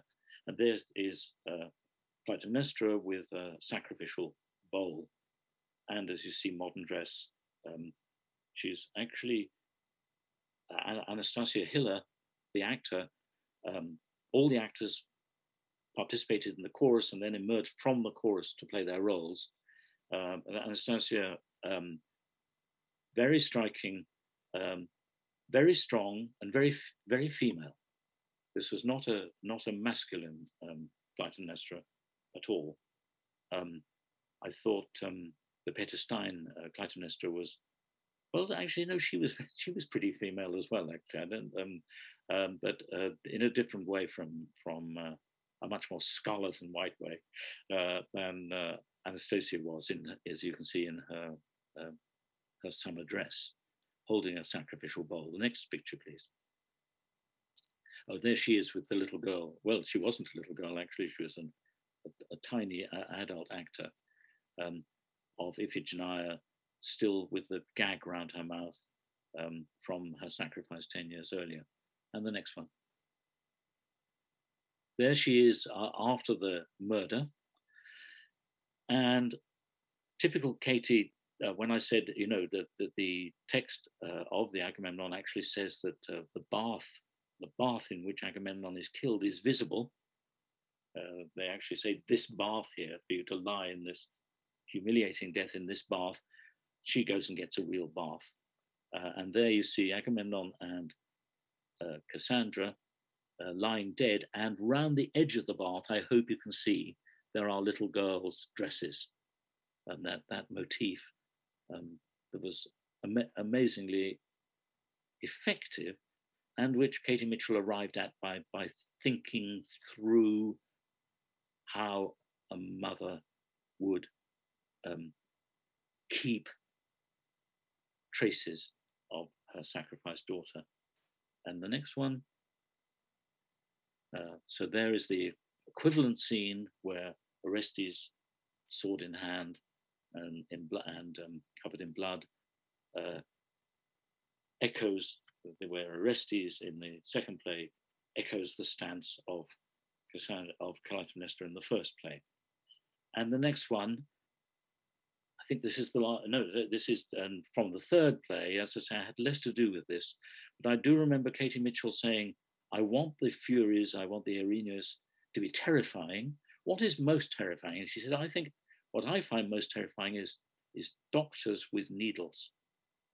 And they actually had, not in this scene, but they had like doctors' cases, bags with them, which inside them had medical instruments, surgical instruments. But also there you see somebody is playing the video on an extract from a dictionary under the word justice. And so this is somewhere where they are in the transition from being these horrible, without human faces, doctor figures, and there's the tiny little actor in the middle, on their way to becoming the Furies, the Erinyes, the Semnethei at the end. And lastly, one more slide, Athena, under the influence of Martin Bernal's book, Black Athena. And that must be the book that or at any rate it's presented as the book which is being presented on the screen at the back. And you see the emphasis on justice. In fact, it reminds me that seeing that the use of print, the use of text on the screen at the back reminds me that in the Cassandra scene in Agamemnon, the message, Cassandra's final message about how a human life is like a sponge, is like a picture that is blotted out with a sponge. She actually wrote the words of that on the screen with chalk and then ran a wet sponge across it, actually enacting the Cassandra's image. Well, I can just make a little conclusion. I think what I want to say, perhaps what I want to bring out as much as anything, is two things. One is that I got an insight, which those of you in theatre studies will regard as obvious, but it's not obvious, I think, to the general public, which is the absolutely vital role of rehearsal. You cannot overemphasize the importance of rehearsal. It's the key to the production. And the other is that it's interesting, and it ties in with some of the things that Erica was saying, that both of these productions have been or had the potential to be misconceived as somehow academic and conservative and backward looking. And neither of them were. Both of them, on the contrary, were, in their time, highly innovative. They were exciting because they produced new techniques, new approaches, which had not been pioneered before. And that ties in with what I might call an Erika Fischer-Lichter motif, which is that it's surprising how often productions of Greek drama have actually been revolutionary and innovative rather than backward-looking and museum pieces. So thank you very much. I'll wait for Platon, are you there? I'm just there. Thank you, thank you, Professor Taplin. Thank you for this interesting approach of these performances. We have time for discussion. And then I open the discussion. Oh, yes, Professor Fischer-Lichter, please. Microphone. Thank you very much. This was highly interesting Werkstattbericht, so to speak, from inside the rehearsals. I do think, in fact, it is fascinating to see with these two examples again. On the one hand, people talk a lot about, oh, these Greek tragedies, this is a Bildungspalast, we know all that. But they become, so to speak, they force more or less the directors to go new ways, to have new ideas about how to. It's not that the Greek tragedy will always be done in the same way as some people always tell us, what is not true. If you look into theater history, be it in Germany or as I see now also in England, they are just taken as the springboard for finding new ways how to do a performance. So I thought this quite a fascinating example in both cases, so different as they are, and where some people might come and say, oh, well, but the outcome, the one just realistic, psychological, and the mass, Greeks with mass, that is so, we all know that, but it's absolutely not as we know it. It's done, but exactly in another way than that we know. And this I found fascinating. And just a question that I have. You know that in Germany we have this long tradition that we expect from every Inszenierung of a Greek tragedy that something new will appear. And what kind of a tradition of bringing Greek tragedies on stage is there in England, and how does these two link back to this tradition? Do they contribute to it, or could one say no, they start something different than has before? If you just look back to this long history where Greek performances, Greek tragedies are put on stage. Yes, that's an interesting question, and it's not an easy one. I'm not sure that there is a British tradition in the way that in Germany, and because there are many more theatres in Germany and many more productions because of all the state theatres in individual cities. There's a long tradition of thinking about chorality, thinking how to make choruses and ways in which you can make choruses cohere. There is some kind of tradition there. And actually, may I just take this opportunity to commend 2 weeks ago, not even you, I think, Professor Fischer-Lichter will know this, just 2 weeks ago, if I could I have the screen on me for a moment, please? Is that possible? No. when it's next on me, I will show you. I'll show you the book that's just come out that will be of great interest to you. The productions are much more occasional and much more unpredictable. But there is an interest in chorality. But then again, I can think of other productions where the chorus is either reduced to one person or done away with altogether. So I think it's probably really rather disparate. Yeah. But I hadn't really thought as much about that as I should have. Yeah, but that's quite interesting to see these different traditions in the two countries. How yes, work in theatre with Greek tragedy. Yeah. Yes. Absolutely. Mm-hmm. But I think that more goes on. To be honest, in Germany in relation to Greek drama, and in a way that's paradoxical as well, isn't it? Because the great tradition of all the German idealist philosophers and so on, and Hegel and Nietzsche and all that, and yet the productions are often extremely unconventional and shocking. Yeah. Like the Thalheimer, for example. But I think that this performance of Katie Mitchell, which I found very much interesting, it's very much in a dialogue with the German practices. I mean, the Regie German theatre. I mean, yes. Many solutions that you have seen in different ways, actually, in the German performance. Even the idea of these girls' dresses. It's an idea that exists already in Peter Stein's Oresti. I mean, the carpet of Agamemnon is created by small women's small dresses. And also the whole concept of this, I think that Katie Mitchell is one of the British directors that has an open eye to what is happening in Central European stage. And she's very much in a dialogue with this, the Regie Theater of Germany, and also the discussion on theater in Central Europe.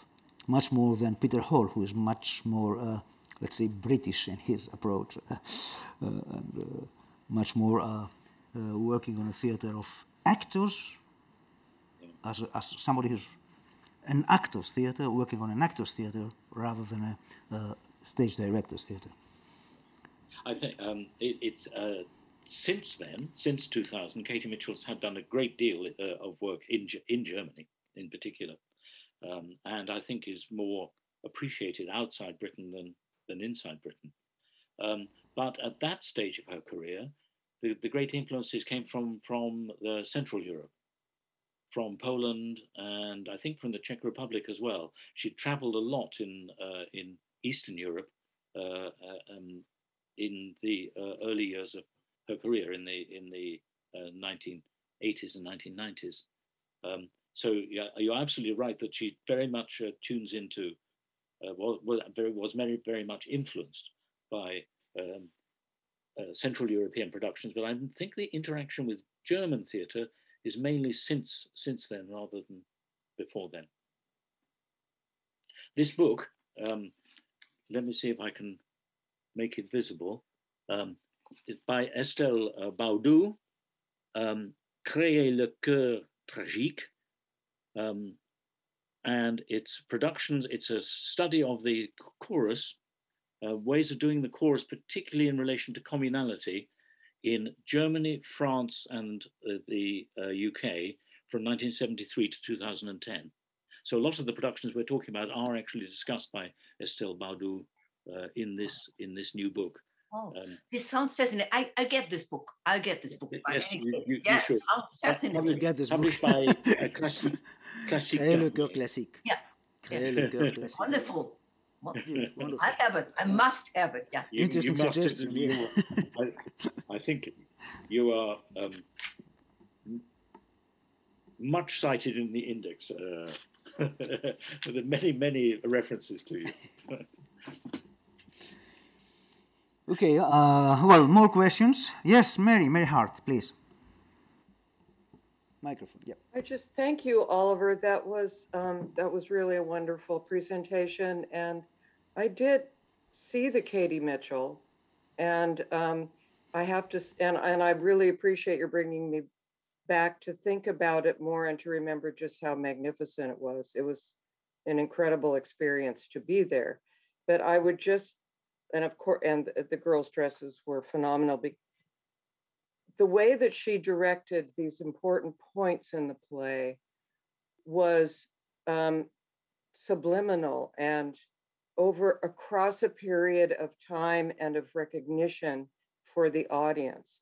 And I would also, so I would say that about the dresses, because it wasn't just like obvious, like a big statue of Athena, but it was so much more powerful emotionally because it took a moment, it took a few minutes probably to realize what the purple carpet was made out of.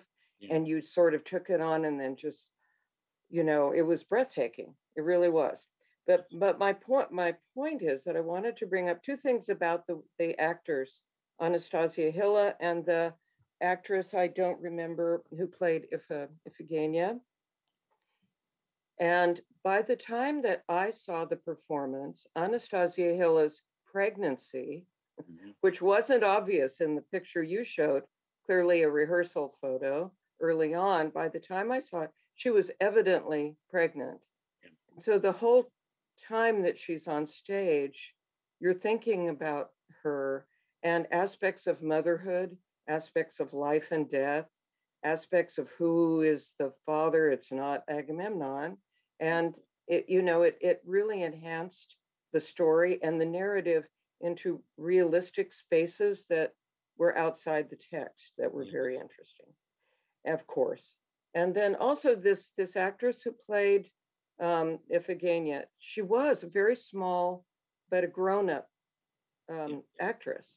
Now, Katie Mitchell could have hired a talented adolescent to play this role.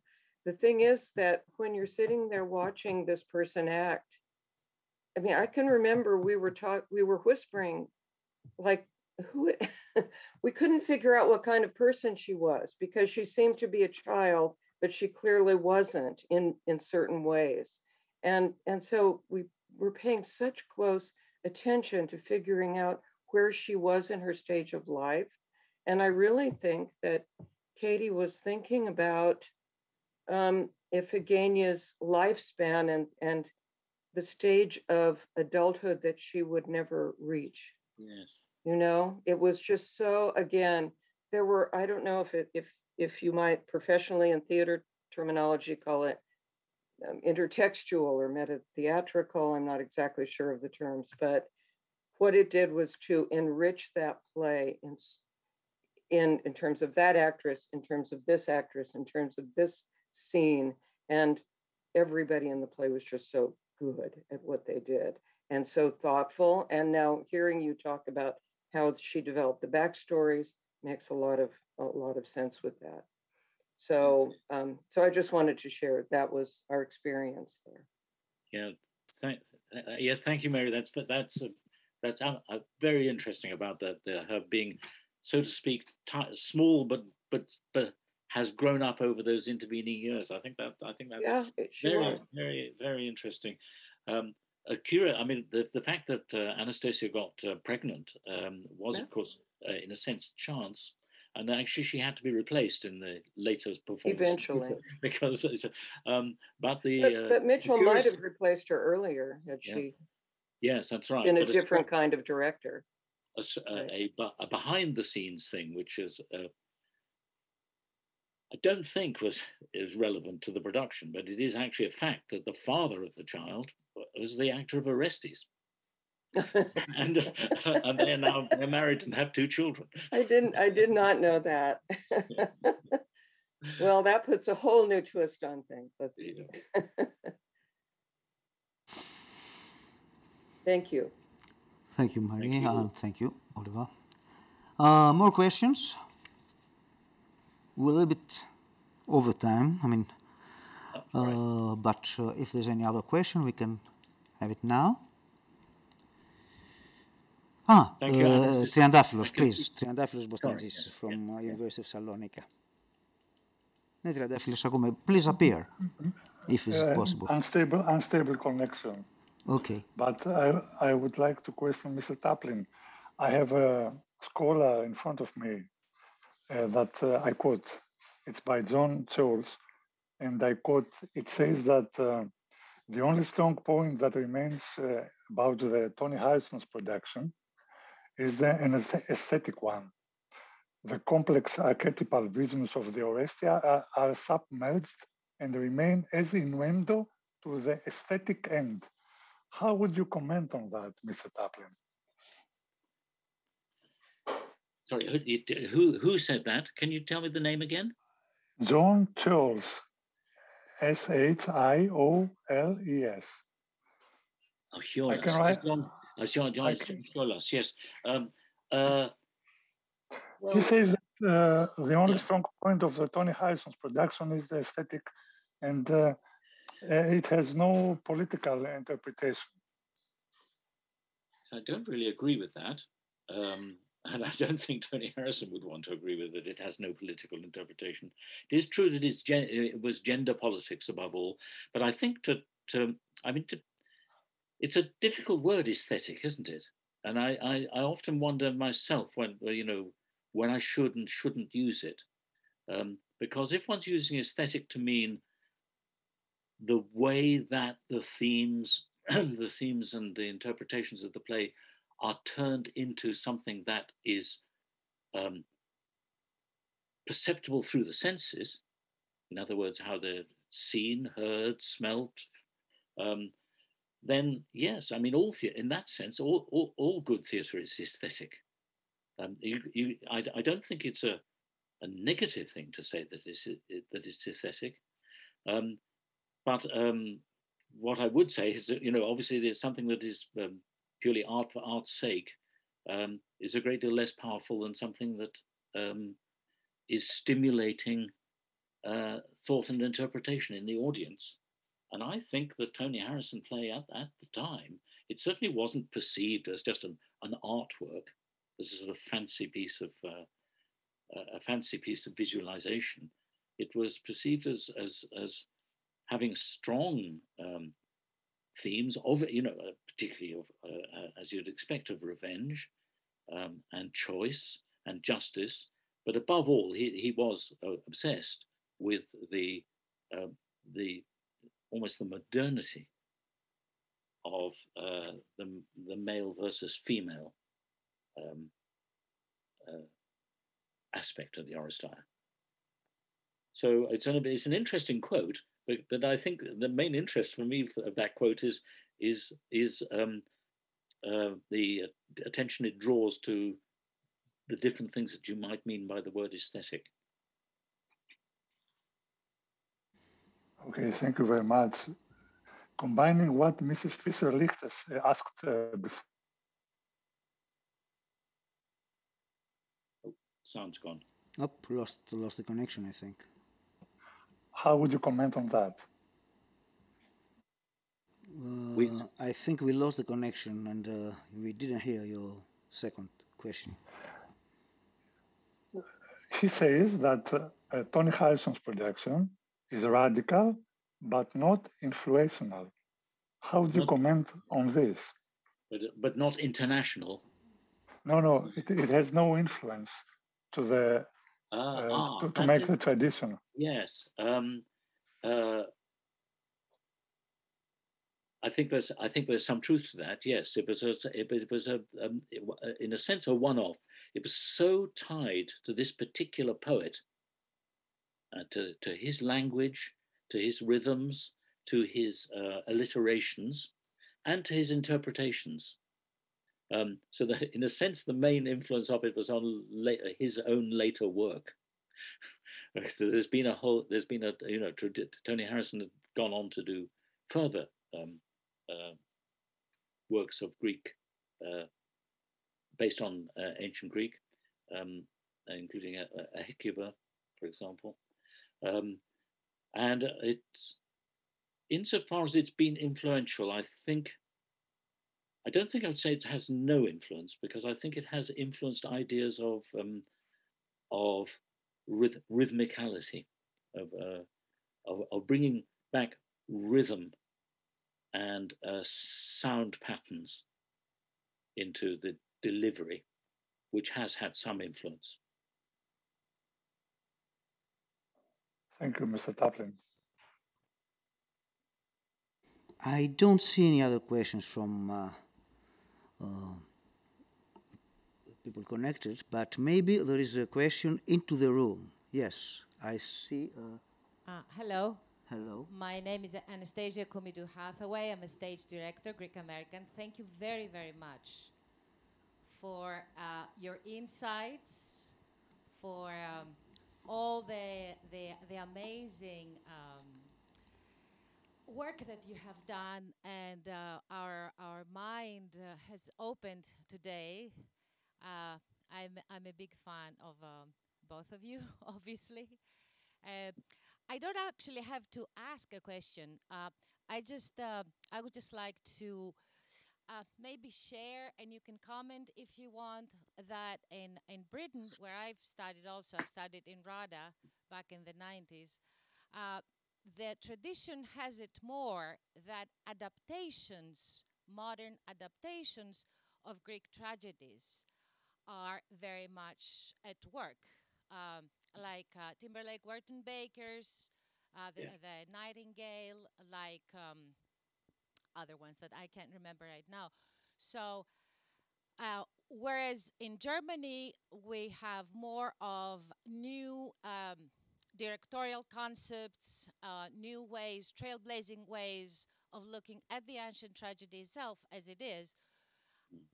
I don't know if I'm correct in that, and you can correct me if not.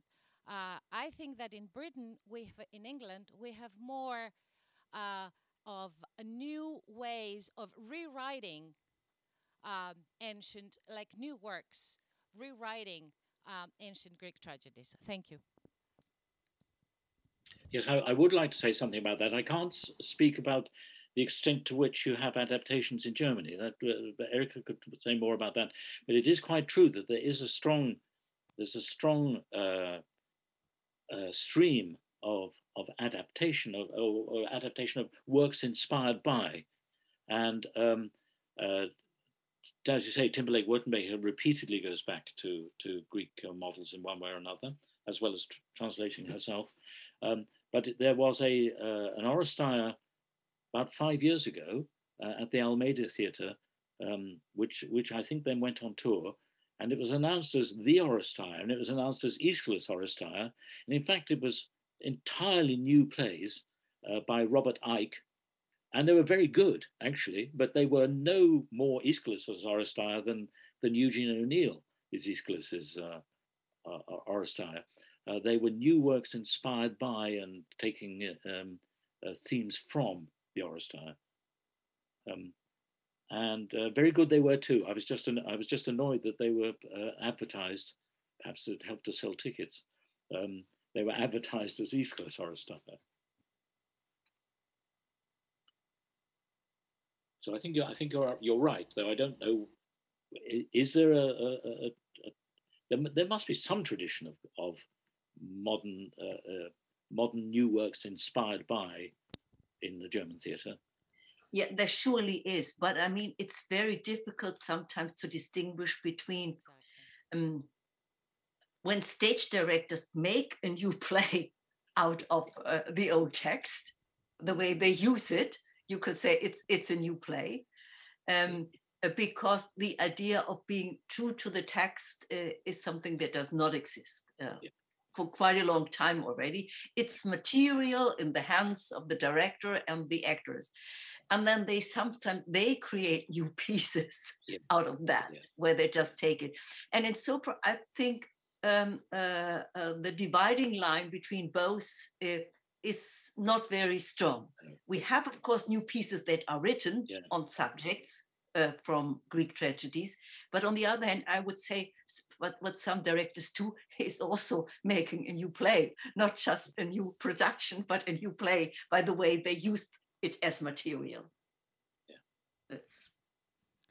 Thank you very, very, very That's much. right. It's a continuity. It's a continuum, isn't it? Exactly. Yeah. Thank you very much. Well, I think that this was the last question for today. I thank again Professor Erika Fischer-Lichte, I thank again Professor Oliver Taplin, all the people who were here, and all the collaborators of this event. Now I think that we arrived at the end of today's session. I hope to see you all again tomorrow. Thank you for being with us, and I wish you a good evening.